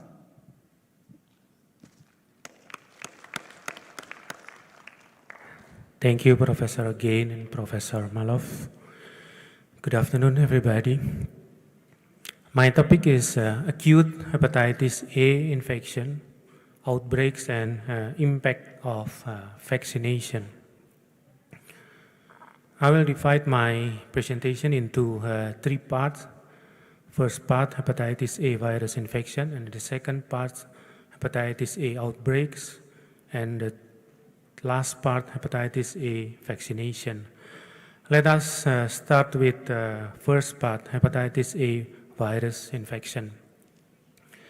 Hepatitis A virus is classified within the family Picornaviridae in genus Hepatovirus. It's a single-stranded positive sense RNA virus. Why it can cause an outbreak? Because the virus resistant to freezing, low pH, moderate heat, or chemical or physical agents. That's why the virus can persist in feces, sewage, or soil or prolonged periods. There are two forms of infectious virus. First, the naked virus, non-enveloped virions, and the second quasi-enveloped virions or EHAV. This is the first type of virus, naked virions. The virus set in the feces of infected individuals. The size is smaller than the other type, 27 nanometer in diameter, containing viral RNA genome. This is the second type, quasi-enveloped virions or EHAV. It's secreted non-lethally from infected cells found in blood of infected persons. So this type is larger than the other one, approximately 50 to 110 nanometer in diameter. There are 6 genotypes of hepatitis A virus, genotype 1 to 6, but only genotypes 1, 2, and 3 infect humans. This slide shows the life cycle of hepatitis A virus. The naked hepatitis A virus and enveloped hepatitis A virus enter hepatocyte via cellular receptor, and it will replicate primarily in hepatocyte. And then assembled HIV capsids are recruited to endosomal sorting complex required for transport and will form multivesicular bodies or MVB. Fusion of MVB or multivesicular bodies membrane with plasma membrane release EHAV virions into blood from basolateral membranes. So release from basolateral membranes will give enveloped hepatitis A virus. Enveloped hepatitis A virus is also released across apical membranes, but it is stripped of its membrane by detergent action of bile salts during passage through biliary tract and is shed in feces as naked HAV. So there are two types, enveloped and naked. naked HIV in feces and enveloped in blood. And the virus, after ingestion of the person or the patient, will come into absorption from stomach or small intestine. Infection is typically acquired by ingestion of the virus, and then they will inoculate in the stomach or intestine, and it will replicate in liver, as I mentioned before. Infecting hepatitis A virus particle arrive at basolateral membrane of the hepatocyte via the portal circulation, and it will be secreted into bile, and there is excretion in stool or reabsorption. Fecal shedding is maximal during the later stages of the incubation period, with the peak just prior to liver injury. There are some modes of transmission of hepatitis A virus, but it's typically person to person through the fecal oral route. We can see here there are modes of transmission to fecal oral, foodborne, waterborne, parenteral transmission, solid organ transplantation, homosexual by oral anal or digital anal, nosocomial, and also vertical transmission during delivery. But the most important route is fecal oral. The high-risk populations are travelers to endemic countries, men to have sex with men, because there is a route from oral anal or digital anal, and drug user. Then we come to acute hepatitis A infection. Acute necroinflammatory process in the liver that normally resolves spontaneously without chronic sequelae. There are 5 clinical patterns. 1, asymptomatic. 2, symptomatic hepatitis A infection. 3, cholestatic type. 4, relapsing hepatitis A infection. And 5, fulminant hepatitis. Asymptomatic hepatitis A infection usually happen in the children less than 5 years. In adult, they can cause symptomatic and cholestatic hepatitis and make the person into debilitating symptoms. Hepatitis A infection can also cause fulminant hepatitis, but it's very low cases. Severity of the disease and fatal outcomes are higher in older age group. These are the group of patients at risk for developing fulminant hepatitis. First, the people with co- or superinfection of hepatitis A with other virus, hepatitis B or hepatitis C. The second, hepatitis A patients with chronic liver disease. And the third, immunosuppressed HIV patient with liver cancer or HIV. Incidence of acute liver failure due to HIV infection is low, 0.015 to 0.5%.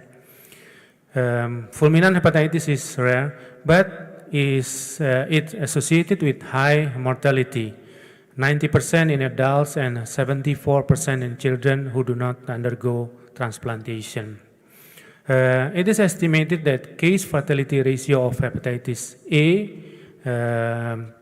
0.1% in children and higher in people above 50 years, 1.8 to 5.4%. This is the slide shows age-related impact. The older the patient infected by hepatitis A, the severe the impact of the infection of hepatitis A. This is a report from Indonesia, Yogyakarta, an outbreak of more than 1,000 cases. We can see here that the cases with symptomatic mostly more than 18 years old. And now we proceed to hepatitis A outbreaks.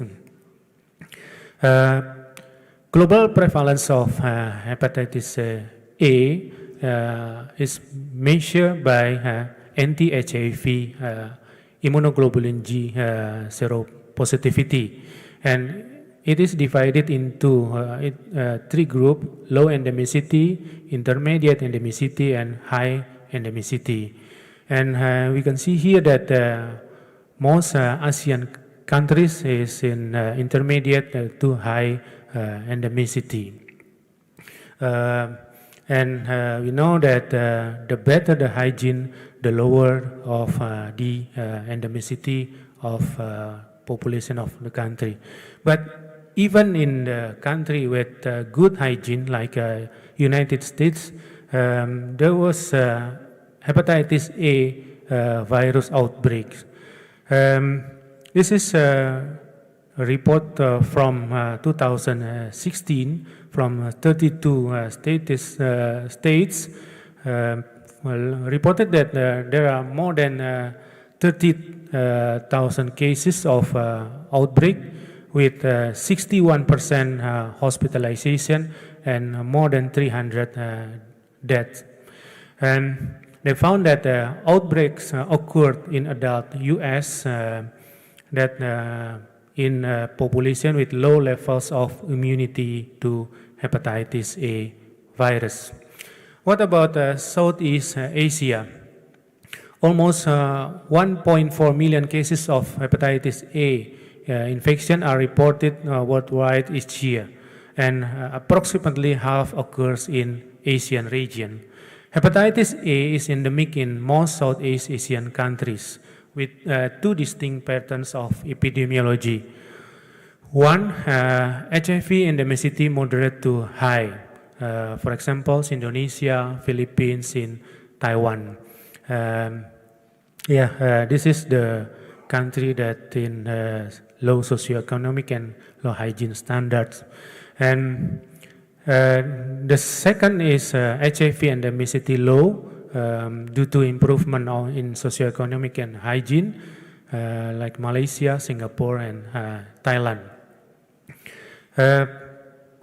Epidemiology of outbreaks in Southeast Asia show that it is related to food and waterborne, occur in institutions like school, kindergartens, college, hospital, occur in food outlet, occur in isolated communities.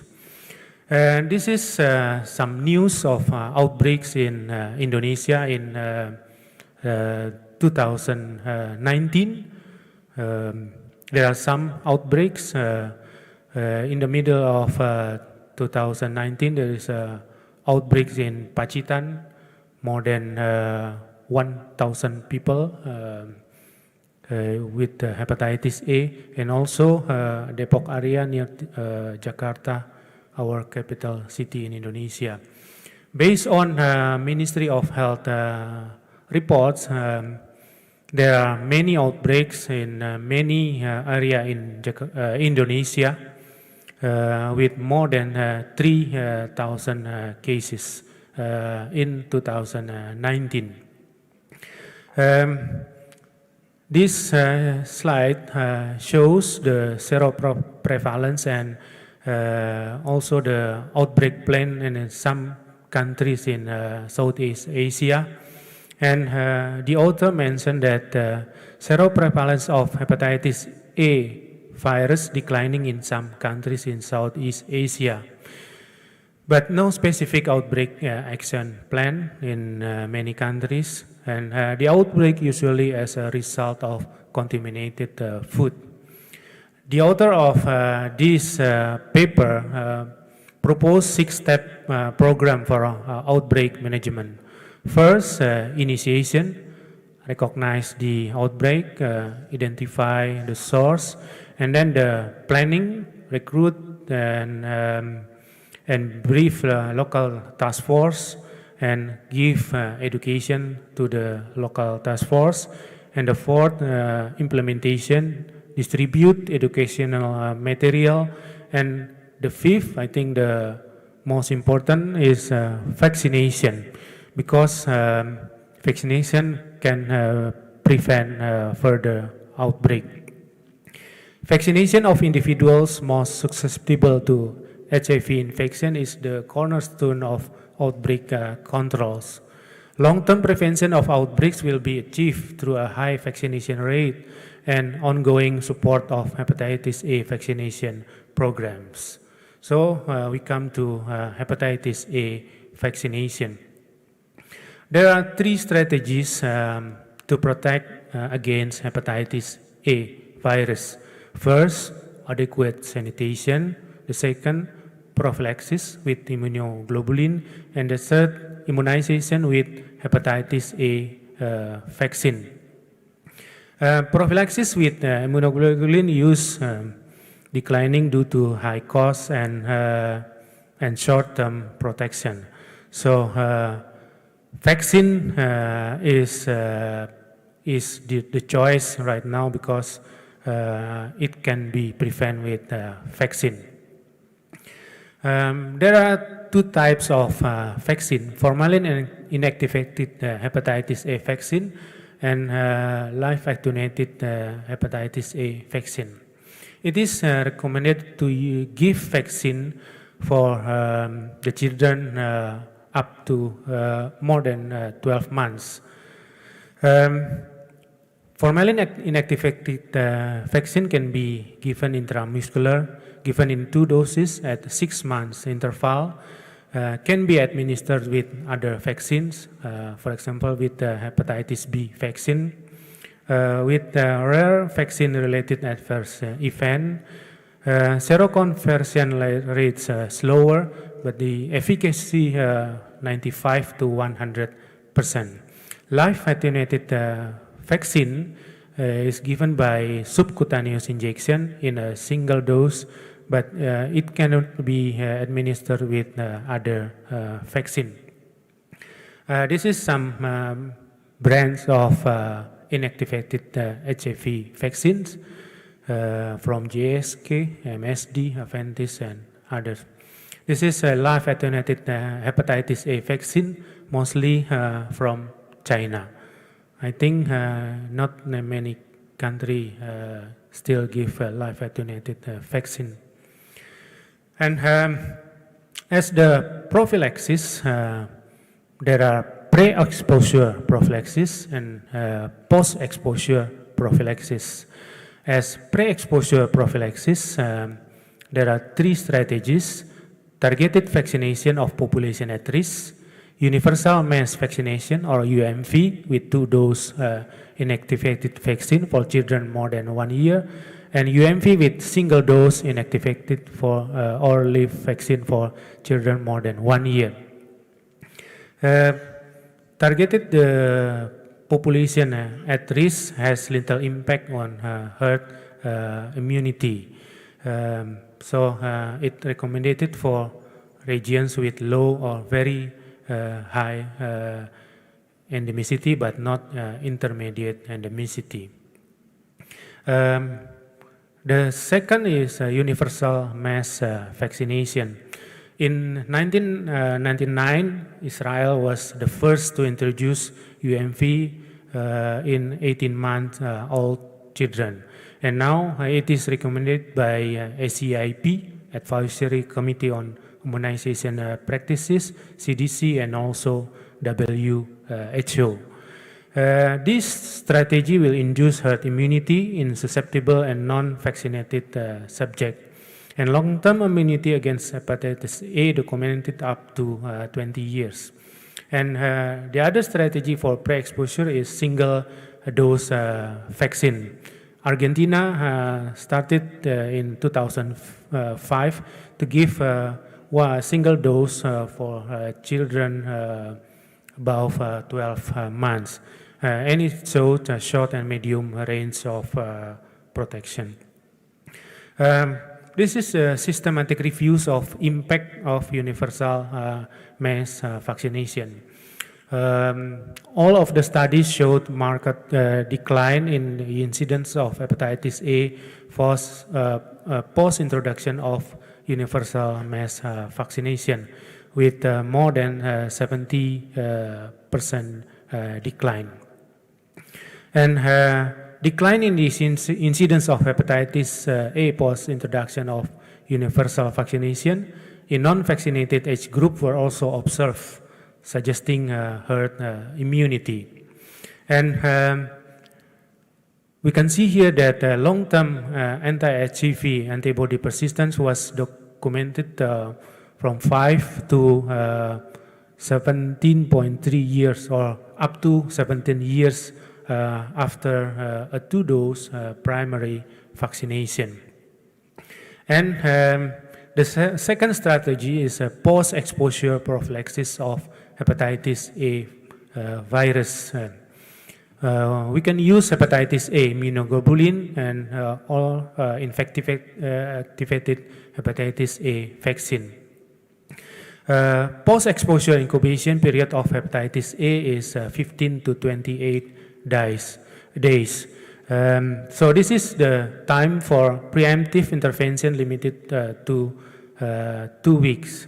That's why the vaccine or immunoglobulin should be given within 14 days of exposure. During outbreaks, post-exposure prophylaxis with hepatitis A vaccine or immunoglobulin is recommended to avoid cases. This study shows the impact of post-exposure prophylaxis. Rate of secondary cases was higher in exposed people who do not receive post-exposure prophylaxis. The rate is 30%. And we can see here that the group with vaccine or immunoglobulin have rate less than 1%.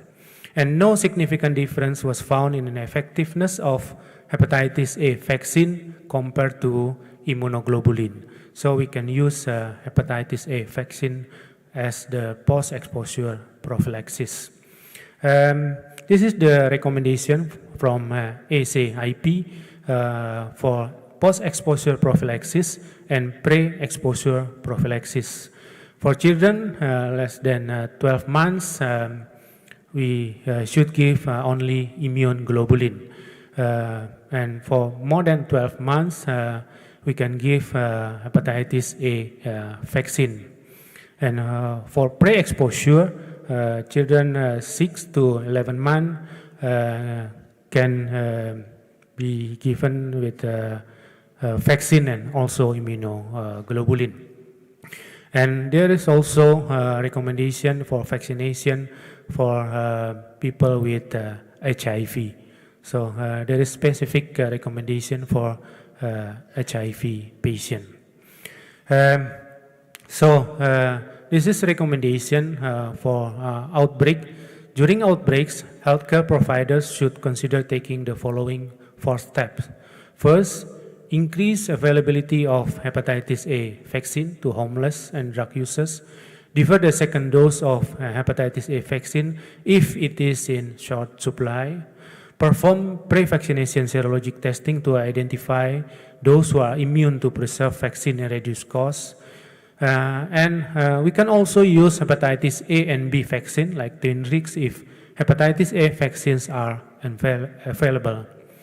So, chairpersons and colleagues, my conclusion: acute hepatitis A infection resolves spontaneously without chronic sequelae, but is associated with debilitating symptoms and acute liver failure, high mortality in patients developing fulminant hepatitis.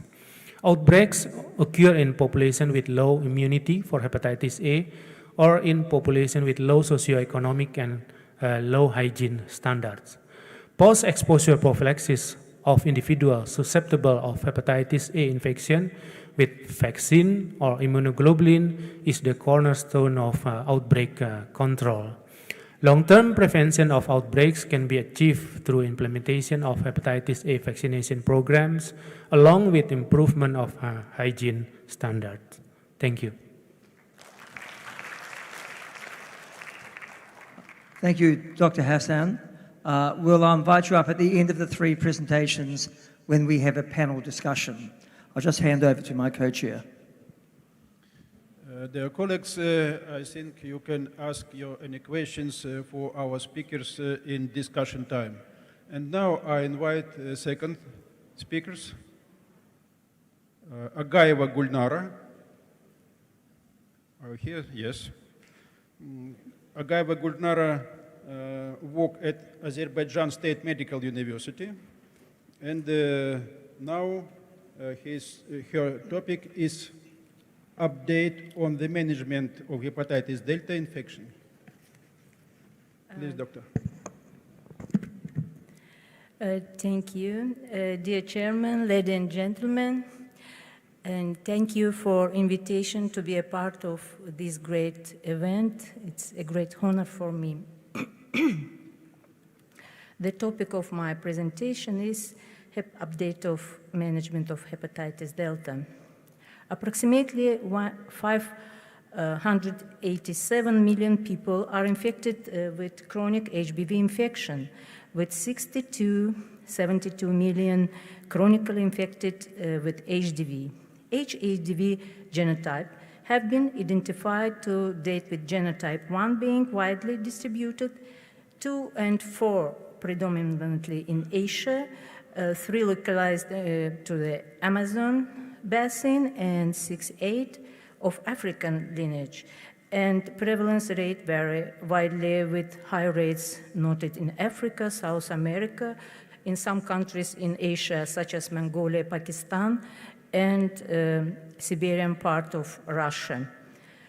And high-risk population include individuals from endemic areas, intravenous drug users, men who have sex with men, individuals with human immunodeficiency virus or HCV, and patients with multiple sexual partners. Currently, there is no treatment approved for chronic HDV infection. Current guidelines of the American Association for the Study of the Liver, Asian Pacific Association for the Study of the Liver, and the European Association recommend pegylated interferon alpha for 12 months, interferon alpha, pegylated interferon, and combination therapy with nucleoside-nucleotide analogs have been studied in chronic HDV infection, but therapy with interferon is largely limited to patients who are not cirrhotic. As mentioned previously, the only recommended therapy for chronic HDV infection is interferon-based, with limited efficacy and many side effects.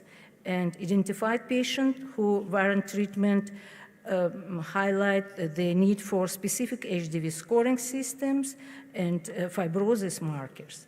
And current guidelines suggest treating individuals with elevated HDV RNA levels and ALT elevation with pegylated interferon alpha for 12 months, with consideration of nucleoside analog therapy with ongoing HBV DNA replication. So, efficacy of interferon alpha is not optimal. This study highlights the fact that interferon alpha is necessary in those that require treatment until improved options are available. And novel treatment options have been evaluated recently, and 4 areas of interest include drugs that target entry, assembly, and release of viral particles, in addition to treatment that activates the immune host response.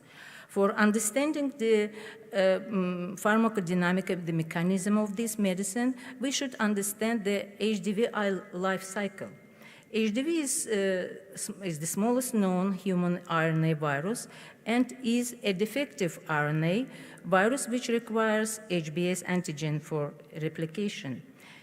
Entry of the HDV from here into hepatocytes occurs through binding of the NTCP receptor through the pre-S1 region of the large HBs antigen. Prior studies have demonstrated the restoration of the pre-S1 domain on the large envelope protein of HBs antigen is required for HBV infectivity, and that interference of infectivity occurs through specific cell receptor targeting on the hepatocyte surface. NTCP receptor was identified as the specific receptor for HBV and HDV, and Mercoludex, former Mercoludex, now it's named bulevirtide, a synthetic pre-S1 derived peptide, has been identified as an NTCP receptor inhibitor with little effect on bile acid transport. And bulevirtide was discovered by Professor Urban from University of Heidelberg, Germany. It derived from the pre-S1 region of the HBV envelope protein, blocks the hepatic bile salt transporter NTCP jointly used by HBV and HDV, and specific liver binding, high potency, low potential for off-target toxicity, and intended indication, chronic HDV infection. Now you can see the final result of multi-center open-label phase 2 clinical trial to assess safety and efficacy of bulevirtide with combination therapy and monotherapy, which presented by Professor Vedemir and C 2019. As you see, monotherapy, pegylated interferon alpha and bulevirtide is not effective as a monotherapy, but in combination therapy, the result is very, very effective. In summary, monotherapy with bulevirtide is a safe and promising strategy against HDV infection. Combination therapy of bulevirtide with pegylated interferon alpha may induce cure of HDV infection, and combination treatment will be evaluated to induce functional cure in HBV monoinfection, but cost is very expensive, approximately $3,000 per month. The next, in 2003, interferon lambda, a type 3 interferon, was discovered and was subsequently studied as an alternative treatment to interferon alpha in HCV and HBV infection. Prior studies have shown that interferon lambda has similar downstream signaling pathways to interferon alpha, but interferon lambda signaling is localized to the liver cells and may have a protective role in the liver. In a multi-center randomized open-label phase 2 trial, the safety, tolerability, and efficacy of interferon lambda was evaluated in 33 patients with chronic HDV infection. Lambda interferon monotherapy study, LIMP, it named LIMP. Patients received interferon lambda in 2 doses, into 120 micrograms and 180 micrograms subcutaneous weekly. And followed 24 weeks up. Patients also received tenofovir or entecavir for HBV suppression, and the primary endpoint was change in HDV RNA from baseline to weeks 48 and at week 72. And responders were defined as those exhibiting a too low decline or below limit of quantification of HDV RNA. Interferon lambda was generally well tolerated, and patients that received prior treatment with interferon alpha reported fewer side effects with interferon lambda. A durable virological response was achieved in 36% in the high-dose interferon lambda cohort compared to 16% in the low-dose cohort, and this was maintained in both groups at 24-week follow-up. By the end of follow-up, ILT normalization in 36 and 26 in the high and low dose, respectively. The next medicine, the antigenomic RNA, contains the sequence for HD antigen, which undergoes RNA editing and self-cleavage and translation occurs in the endoplasmatic reticulum. HD antigen is present in two forms based on RNA editing and are referred to as small, it's 195 amino acid, and large, 214 amino acids delta antigen. HDV replication is promoted by small and inhibited by large antigen, which promotes assembly and export of HDV through prenylation of large HDV antigen.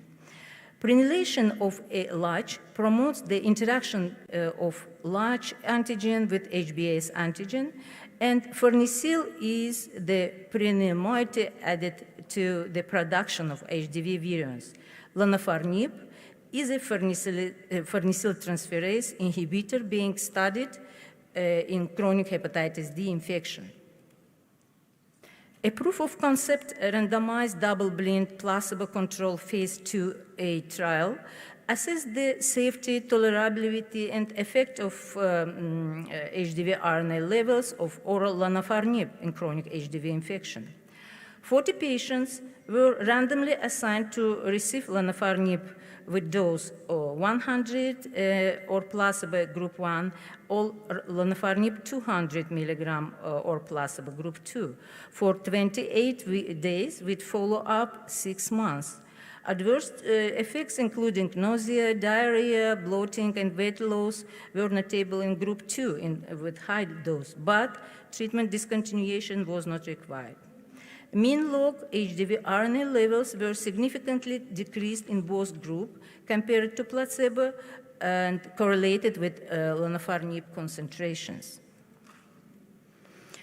Another trials with low dose of lonafarnib, even a low dose of lonafarnib proved to be effective.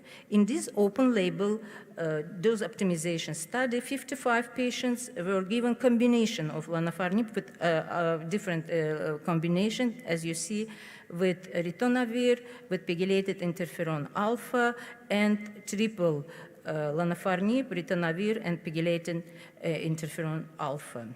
And as a result, ILT levels normalized in majority of patients with combination therapy, and the same we can say about the mean change in log HDV RNA.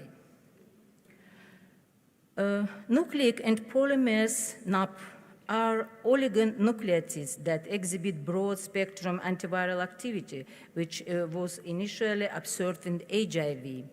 And nucleic acid polymers are oligonucleotides with broad-spectrum in vitro antiviral activities reported to act via entry inhibition in other viruses, but also proposed to bind to amphipathic protein structures, and these amphipathic protein structures are common in viral proteins, but also found in key host cell proteins. REP 2139 developed to address tolerability issues with REP 2055 used in Bangladesh HBV pilot study, and this REP inhibits secretion of HBS antigen from cells. Here you can see a proof of concept randomized double-blind placebo-controlled phase 2A trial assessed the safety, tolerability, and effect of HDV and treatment who assessed the safety with Replicor 2139 and pegylated interferon in patients with HBV and HDV co-infection.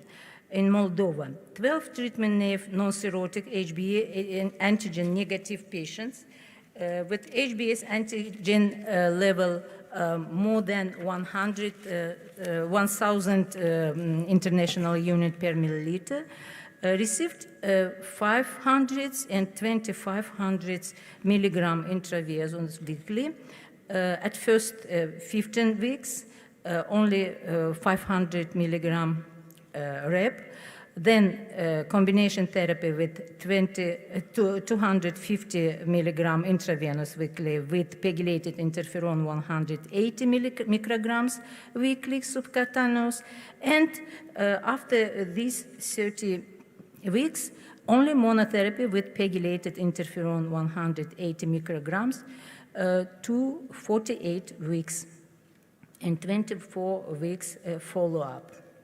And the first primary endpoints included safety and tolerability of therapy, and secondary endpoints included HBs antigen less than 50 international unit milliliter in milliliter and suppressed HBV DNA, and maintenance of response during follow-up. For the primary endpoints, 4 patients experienced a serious adverse event, and all patients had treatment emergent laboratory abnormalities. For the secondary endpoints, 6 patients had HBs antigen levels less than 50 international unit per milliliter by the end of treatment, and 5 patients maintained these by the end of 1 year follow-up. 9 patients had suppressed HBV DNA less than 10 international unit per milliliter at the end of treatment, and 7 patients were able to maintain these by the end of 1 year follow-up. Currently, an open-label phase 2 trial investigated the safety and efficacy of combination lonafarnib, ritonavir, and interferon lambda is ongoing at the National Institutes of Health. 26 patients will be treated with lonafarnib 50 milligrams, ritonavir 100 milligram, and pegylated interferon lambda 180 micrograms subcutaneous weekly for 24 weeks with and 24-week follow-up. The patients will also receive tenofovir or entecavir for HBV suppression, and the primary therapeutic endpoint is a decline of HBV RNA of 2 log at the end of therapy. As secondary endpoints include sustained undetectable HBV RNA, loss of HBs antigen, normalization of ILT, reduction in hepatic pressure, gradient measurements, and reduction in histological inflammatory scores.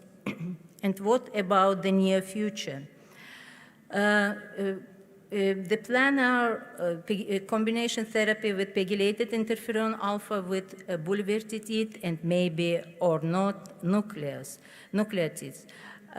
Or another combination, pegylated interferon lambda with lonafarnib, yes or no NUCs, and pegylated interferon alpha with NAP or NUC during 24 or 48 weeks, and treatment success in 50–60% of cases. And my conclusions. HDV fascinating collection of biology and important cause of human viral hepatitis, most severe form. Study of HDV life cycle has identified many potential host targets for antiviral intervention. Several form the basis for drugs in clinical development: entry, prenylation, HBs, antigen secretion, interferon, lambda signaling. Several drugs have demonstrated clinical efficacy, most advanced now in phase 3. Potential for combination therapy with drugs each determined to be safe, demonstrate to have significant anti-HDV activity. Opportunity to bring a significant clinical benefit to patients with most severe form of human viral hepatitis. Beginning of new era, much to be done. Last year, we held the conference in our city, in Baku, on hepatitis delta with motto, Unite for Victory. And we hope that all efforts of specialists in this area will be successful in close future. Thank you for attention.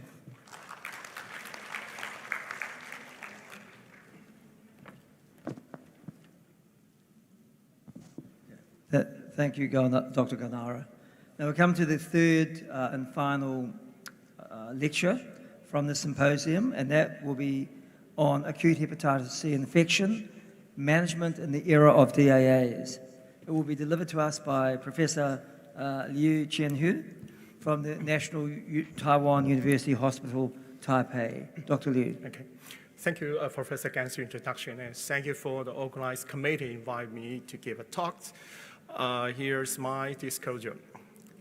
Globally, an estimated of 71 million people are living with chronic hepatitis C virus infection, with about 1.75 million new cases diagnosed annually, which translates to about a global instance of 24 per 100,000 persons.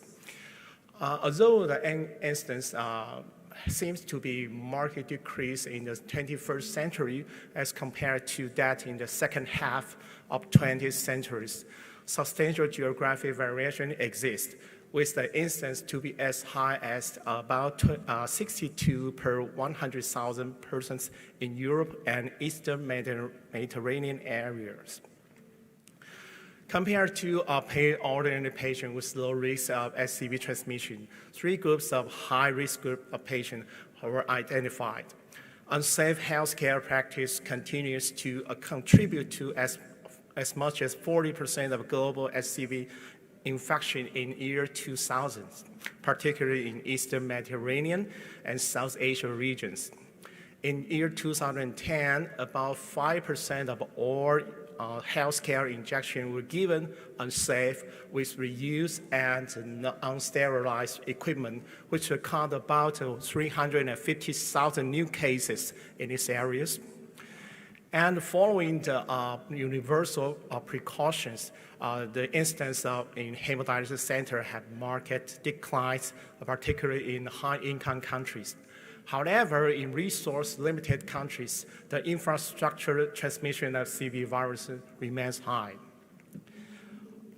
In patients who inject drugs, it contributes to about 23% of global incidence in 2015. And the rate may be as high as 60% in developed countries. And among these patients, the risk of acquisition to be highest in the first 5 years of unsafe injection. And the incidence seems to be stable or decline in Western Europe and Australia, but the incidence tend to increase in developed countries and the United States. And with regard to people with HIV infection, particularly those with MSN sexual exposures, the recent meta-analysis showed that the incidence tends to be increased from 0.4 to 1.3 per 100 person years over the past decade. However, following the implementation of SCV guidelines for SCV prevention, the incidence has a plateau tend to be slowly decreased in Europe. The diagnosis of acute hepatitis virus infection remains a challenging problem. The usual traditional definition refers to patients with the periods of SCV acquisition to be less than 6 months.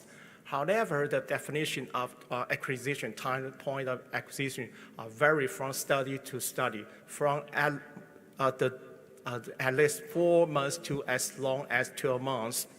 With regard to lab diagnosis, the lab diagnosis relies on the documentation of NICV seroconversion, which will result the presence of SCV RNA. However, there are high proportion of patients without prior SCV testing that make the documentation of seroconversion very difficult. Besides, the time window of SCV infection varied, usually between 6 to 12 weeks, but can be as long as 12 months in some patients. And even more, about 5% of these patients with acute hepatitis C infection never documented seroconversion with a persistent of SCV RNA level. And the last, it can be challenged in patients who have spontaneous or have experienced spontaneous or treatment-induced viral clearance, because the pre-existing antibody, we don't have the chance to document the serum conversion. With regard to clinical diagnosis, usually it can be defined as marked ALT elevation to at least 5 times the upper limit normal in combination of acute patient illness, including jaundice, fever, headaches, malaise, anorexia, nausea, vomiting, etc. However, you know that ALT elevation might be non-specific because a lot of chronic infection patients with chronic still have experienced high levels of ALT elevation. Furthermore, only 15 to 30% of patients with acute hepatitis C virus infection present with acute illness. And here is the schematic demonstration of the viral kinetics among patients with acute hepatitis C virus infection. Nearly all of the patients have a runoff of CV RNA levels during the first few weeks of infection. About 15 to 25% of these patients will clear the virus in the subsequent weeks, and finally they clear and have the experience of spontaneous viral clearance. However, about 75 to 85% with a persistent high level of SCV RNA during the following weeks of infection, or have fluctuations with initial decline and the later rebound of SCV RNA, and they finally fail to clear the virus during the first 6 months and evolve to chronic infection. How about the risk factors? How the factors that we may be associated with spontaneous viral clearance of acute hepatitis C virus infection? Young age, female, white ethnicity, symptomatic acute hepatitis, absence of HIV or HBV infection, and interferon lambda, febrile alleles, HLA specific to alleles, and SCV specific T cell response are associated with viral clearance. With regard to viral factors, patient infected with genotype 1 and high peak SCV RNA level during the acute phase of infection and low diversity of SCV quality species are associated with spontaneous viral clearance. So based on the prior experience data, the excellent safety and efficacy of DIA therapy for patients with chronic SCV infection and high risk of evolving to chronic infection in patients with acute hepatitis C if left untreated, there raised a great interest to use a DIA for patients with acute hepatitis C. The first part will introduce for the DIA therapy for ordinary patients. Till now, there are only one study to be published in the literature to evaluate the DIA therapy for ordinary patients. This is a study conducted in Germany and UK. The patient number is 20. They evaluate the patient with acute SCV genotype 1 in patient, and all the patients received sulfosylate paclitaxel for 6 weeks, just half the duration as compared to chronic infection. And a very encouraging result that all the patients achieve SBR. That means that in usual population, we needed only 60 weeks of DIA therapy to achieve nearly 100% of SBR. And how about the high-risk group of patients, particularly the HIV co-infected patient and patient with drugs use? And this is the first study to be conducted in HIV or PWIT patients. This is a multi-center study conducted in Australia and New Zealand. They used a first-generation sulfosylate plus ribavirin for 6 weeks, just copy the prior study that 6 weeks maybe have high response rate. However, the overall response rate was quite unsatisfactory. Only 32% of this patient achieved SBR. That's among 60% with conferred virological failure after the discontinuation of drug therapies. And because the response rate was quite poor, another study conducted in the United States tried to extend the duration of therapy to 12 weeks. That is the standard duration compared to chronic hepatitis C viral infection. The overall patient number is 17, and 100% have HIV co-infection. You know that the overall SBR rate was also unsatisfactory. That's about 59%. Although there is an increase of 20% in SBR, but the virological failure is still high.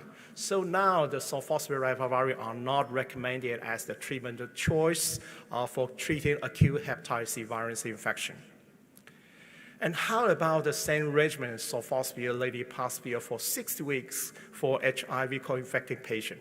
This is also a multi-center study conducted in Germany and UK. That's enrolled 26 patients. And the overall SBR rate is 77%, in contrast to 100% in ordinary patient. So the viral failure rate is about 12%, so much higher than the usual population. So how about we extend the treatment duration to about 8 weeks in these patients? This is also a study conducted in the United States to evaluate the 8 weeks of sulfosylate ribavirin for this patient. So you can see that 100% of patients will achieve SBR. That means in HIV weak patient, extending the treatment duration to 8 weeks could secure the response rate to very good. And how about the first generation PI-based therapies for acute hepatitis C virus infection? This is also a multi-center study conducted in New Zealand, Australia, and the UK. And the total number is 30. They enrolled a patient with acute SCV genotype 1 infection, including about half of PWID and 77% with HIV co-infection. They use also the 8 weeks of treatment in patients if they infected with genotype 1b, just pro-D regimen for 8 weeks. But if this patient was infected with 1a or unsubtypable genotype 1 infection, ribavirin is added to secure the response. You can see that the overall SPR rate is quite good, 97%, without any patient with biological failure. How about another type of first generation PI-based therapy? This is in study in Netherlands and Belgium. So enroll the sizable number, 80%, to evaluate 8 weeks of Airbus for 8 weeks. You can see that nearly 91% of these patients have infected with HIV, and the 1A patients are 64%. You can see that the overall SBR rate was also good, 94%, and only 1% of patients experienced virological failure. With regard to patients with or without HIV infection, treatment with Airbus for 8 weeks achieved a similar response rate. With the use of pan-genotypic agent, how about the efficacy of the first pan-genotypic agent, glycaprevir, piperacillin? This is a multi-center study also conducted in Australia, New Zealand, and UK, and the total number enrollment is 30, and 77% HIV, and about half of the patient are PWIDs. You can see that they tried an even shorter duration of therapy, the GP regimen for only 6 weeks, instead of a standard for 8 to 12 weeks. You can see that the overall SBR rate by IDT analysis is 90%. It's very good, with the only confirmed virological failure of only 4%. That means the use of GP regimen for truncated duration therapy still have a good response.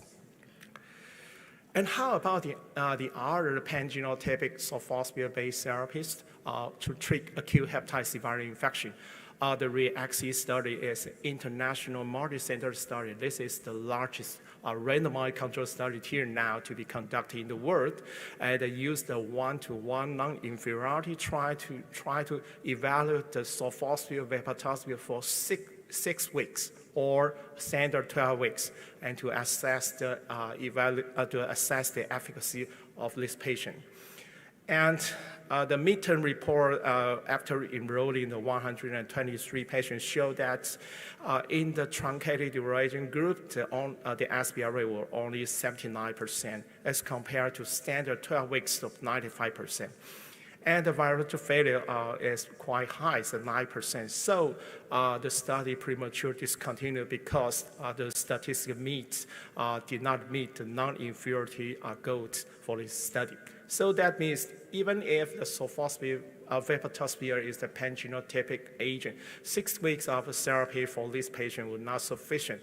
How about the 8 weeks of treatment for this patient are still an open question. We need more study to confirm the overall efficacy. And the third part is to diagnose, to treat the patient with acute hepatitis C in hemodialysis patient. Till now, I have searched only 2 papers published till now. The first one is from Iraq. Total number is 90, but they assessed this patient by using half dose of sulfosphamide and full dose decaltasvir for 12 weeks, or soft lady fixed dose combination for 12 weeks, the same treatment duration as patient with chronic infection. Unsurprisingly, the SBR rate was good, 100%, but this is not a study for truncated duration of therapy. And how about the other study conducted in China? They enrolled 33 patients with genotype 1B, 1A, and a mixed infection. They used the sulfoxaflor, the half dose of standard daclofenacin for even longer duration of therapy, 24 weeks. Also, not surprisingly, the overall SBR rate is 100%, but we need more data to have, but the truncated duration of therapy for this patient are still lacking. So we need more study to confirm if a shorter duration of therapy for hematized patient with acute hepatitis C is good or not. And the last part is our focus on the organ transplantation, because this is a very hot topic recently.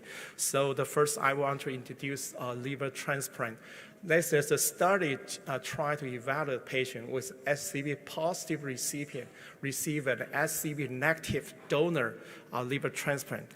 The study enrolled a total number of 16 for genotype 1 infection, and they tried a very short duration of therapy, soft lady for only 4 weeks, just given 1 day following the liver transplantation. And the overall SBR is quite good, 88%, with only 5% of viral relapse. And this patient was treated with standard 12 weeks of therapy, and the patient achieved SBR. And how about the non-liver transplantation with acute hepatitis C viral infection?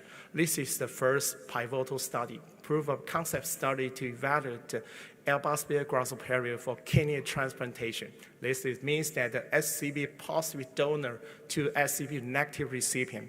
The pilot study enrolled 10 patients who received the L-Bacillus grasshopperi for 12 weeks.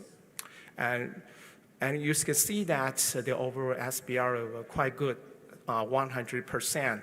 But the next study moved forward to conduct in heart and lung transplantation. That means that C positive donor to SCV negative recipient.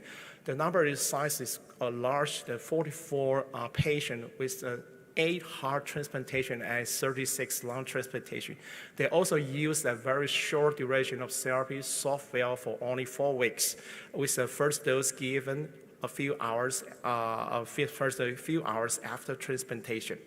And at the time point of publication, all the 35 patients who met the SBR12 assessment point all achieved SBR. That means if we shorten the duration to 4 weeks, you still have an excellent response.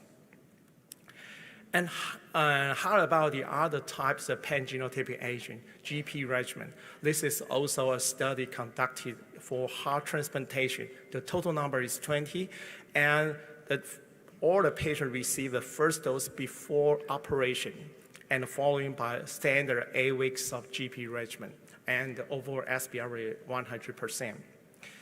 And very recently, they moved forward to shorten the duration of GP regimen to only 4 weeks. This is a data presenting in last AASLD that GP regimen for only 4 weeks, the 10 patients who received renal transplantation, and the overall SBR rate quite good, 100%.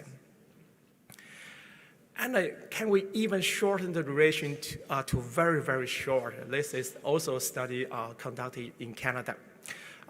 They use a heterogeneous population, including heart, lung, kidney, and kidney pancreas transplantation. That is from SCV positive donor to SCV negative recipient. They very interesting. They use a GP regimen in combination with entrin inhibitor, SCV entrin inhibitor, ezetimibe, a kind of cholesterol-lowering agent, the first dose before organ transplantation. And after the transplantation, they use only 1 week of combination therapy. And until the population, 18 of them have achieved an SBR 12 point, and the other 7 patients achieve an SBR 6 point, and all of them achieve SBR. That's very encouraging results. And based on the very good efficacy and safety in patients who receive DIA for acute hepatitis C, how about the cost-effective using this agent for acute C? This is a model analysis which is focused on the cost-effective and cost-saving for universal use of DIA for this patient. And if a patient are not at risk of transmitting SCV, the universal use, immediate use of DIA to treat acute hepatitis C is cost-effective, with an incremental cost-effective ratio to about 20,000 per quality. Taking a willingness to pay threshold to set as 100,000 per quality, US dollar per quality. But if a patient are at risk of further transmission of CV virus, the early use of DAA may be even cost-saving with the increase in the quality as well as a decrease in medical cost. So the cost-effective model analysis show that immediate treatment of acute SCV by DAA can improve the final outcome as compared to conventional deferring treatment until the chronic phase of infection. So although the overall study showed an excellent result and the cost-effective analysis showed it is cost-saving and even cost-effective, there are still some controversy with regard to use of DAA for acute hepatitis C or not. Some physicians are in favor of the use of DAA because they are potential have high response rate with short treatment duration, have low adverse event rate and less drug cost, and very importantly, it would be cost-effective to further block the further viral transmission, particularly in high-risk group of patients. But some physicians are not in favor of the universal use of DAA because currently the optimal timing and the optimal timing for treatment initiation and the optimal duration of treatment are still not confirmed. And lastly, very important, that all the SCV DIAs haven't been approved by FDA or EMA for treating acute hepatitis C virus infection. And here are the guideline recommendations for treating acute hepatitis C by DIA. In the right panel, the ASCLD IDSA guideline, they are more, this guideline seems to be more conservative. This guideline recommended to monitor SCV RNA at least 12 to 6 weeks to wait for some patient with spontaneous viral clearance. And the second recommendation, if initiating treatment during the acute phase periods, and to minimize onward transmission, particularly in high-risk group or lost to follow-up, the ASCLD IDSA guideline suggests the treatment duration just as the patient with a chronic hepatitis C virus infection. And in contrast, the EASL guideline set a more liberal and a more aggressive recommendation. The guideline recommended that all patients should be treated with 8 weeks of soft-lady, Pro-D, Abaspir, Graspir, Sofil, or GP regimen. And my conclusion is, currently interferon-free DIA therapy is not approved by regulated authority for use for acute hepatitis C virus infection. Although the encouraging results show following the short treatment duration have been obtained in small cohort studies. And patients with acute SCV infection might be considered for treatment with the same regimen just as recommended for chronic hepatitis C infection. Just follow the ASDO guideline, IDSA guidelines. And monitoring SCV RNA for 4 to 12 weeks following the diagnosis of acute infection provides some chance to avoid any treatment for patients with spontaneous viral clearance. And lastly, given the individual and population level benefit, access to SCV care and treatment for people at high risk of onward transmission, including those with recent SCV infection, should be a priority of choice. Thank you very much.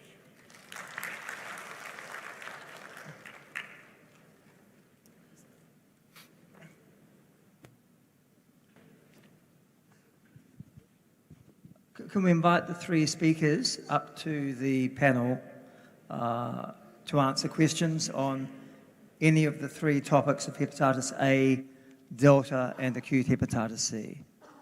Thank you.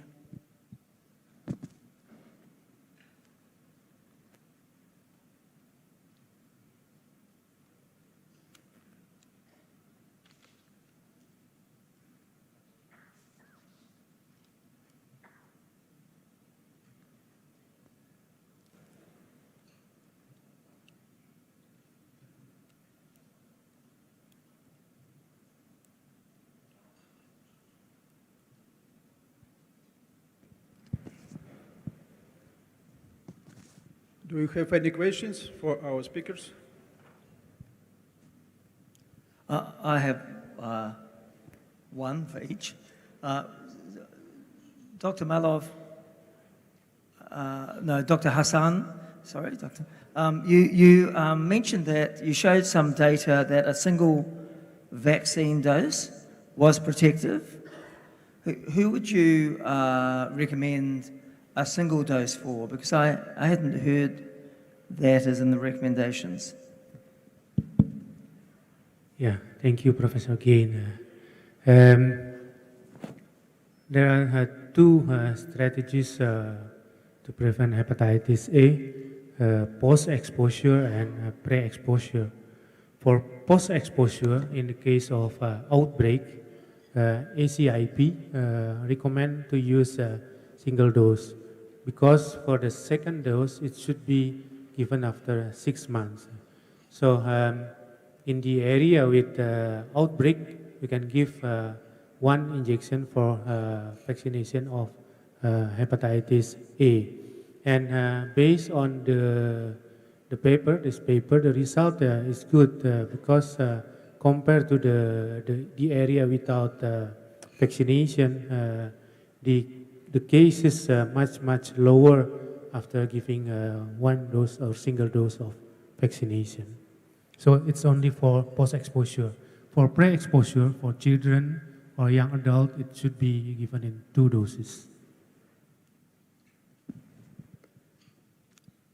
Right. Dr. Galnara, there's obviously we have some new treatments for Delta which are in development. We have Mercludex, I think, is available in compassionate supply for cirrhotics. But I guess there are some, questions as to the efficacy of these and the duration of treatment. Do you think the other approaches to hepatitis B cure, such as the translation inhibitors, the antisense, and the siRNAs, by getting rid of surface antigen, that they will cure Delta? And if so, how long would you treat patients for if you were to design a study using a translation inhibitor in Delta? Thank you for the question, Professor Gain. I listened to your lecture about new treatment on HBV and thought at the same, that it may be very interesting and useful for treatment of management of hepatitis Delta. And I think that, I don't know what the schemes we may to provide, but I think that during 48 weeks, maybe with new treatment on HBV may be useful for treatment on HDV too. You have some evidence from liver transplantation that if you give hepatitis B immunoglobulin and you eradicate surface antigen, you will eventually eradicate Delta after liver transplant. But I think there's some data that you probably need to continue treatment for at least 12 months. Yeah, 12 months maybe. My question addressed Dr. Chen Huali. It's about your own clinical experience. How often you identify acute viral hepatitis C in your hospital? How often? So it's very difficult for us to define acute hepatitis C in a usual population because, as I say, that there is a very low rate of to be documented seroconversion because most of the patients have no prior test for HCV. But if you use a clinical diagnosis like ALT elevation and symptomatic presentation, so there is a limited patient with the classical the presentation. So in usual population, there is quite difficult to identify it, just for suspicion.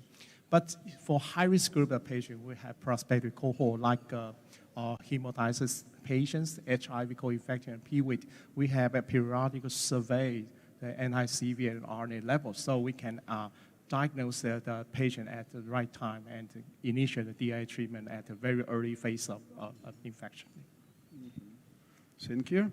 And as I see, we have questions. Please, your questions. Okay. Thank you very much for all the speakers for the nice talk. My question, not only speakers, but also moderators. I have two patients among all the data cases, Delta cases.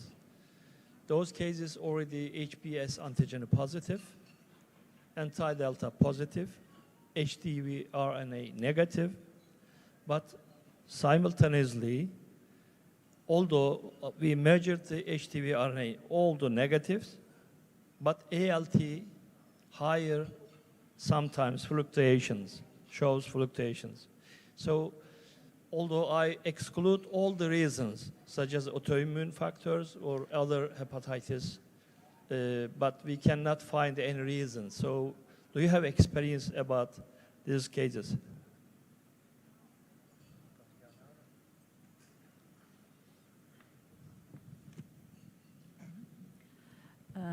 Please repeat again the lab test. Okay, lab test is surface antigen positive. Positive. Several times we measured HDV RNA negative. ALT simultaneously positive, higher, I mean. Several times higher, but sometimes normal. So we exclude all the reasons, autoimmune and the metabolic and other reasons. So we cannot solve the why ALT is always higher.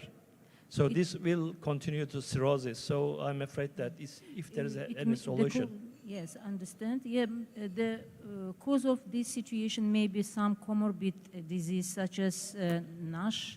No, we exclude already. No, and autoimmune mechanism. No. We exclude absolutely. Absolutely. So maybe occult hepatitis B when we HB is antigen positive. Positive. In some cases, Delta may be impressed, but I don't know the cause of that. It's very difficult questions. Maybe somebody can help me in this. Is the HBV DNA level? Negative. Right, so that's... Anti-HDV, negative too? Anti-HDV positive, but HDV RNA negative several times. Okay, but HDV RNA negative. Yes. Maybe the low viral load, but active disease, it may be. Because Delta hepatitis is very aggressive virus. It may be low viral load, may be aggressive too for liver cells, and as a result, ALT level increasing, maybe. So we don't often recommend that, but I think this patient should have a biopsy. Have you looked at probably I think, and see whether there's steatohepatitis or some other? Yeah, ultrasound examination showed no any steatohepatitis. Actually, I informed the patients to do biopsy, but at that time the ALT became normal. So we agreed that if ALT again increasing, then that time we will do the biopsy. Thank you very much. Dr. Liu, the difference between the short duration acute hepatitis C studies and the very short duration post-transplant studies, which is the same model, you've got a positive donor kidney or liver, you're giving it to a negative recipient, they get acute infection. The main difference is they are treating before the patient becomes viremic. Or in the original New England paper, they treated patients after kidney transplant when the RNA was positive but low. Do you think there's an argument, there are two arguments for treating acute hepatitis C. One is to wait, because half of them won't need treatment. But do you think the European approach is better? Treat early when the viral load is low.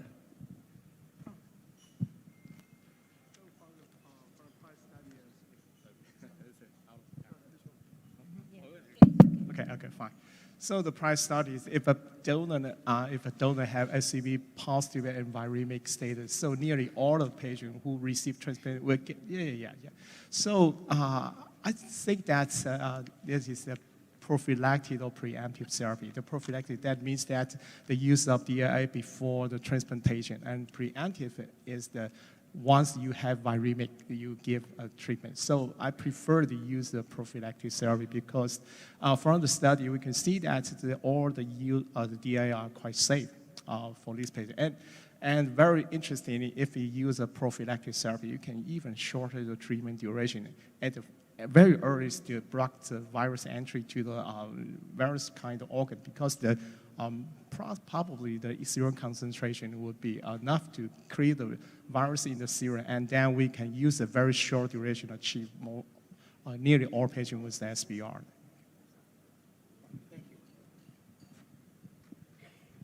Any questions? No. Thank you so much, our speakers and all who listen our lectures. It was very interesting, and I hope the field of infection diseases in hepatology is very interesting and very successful.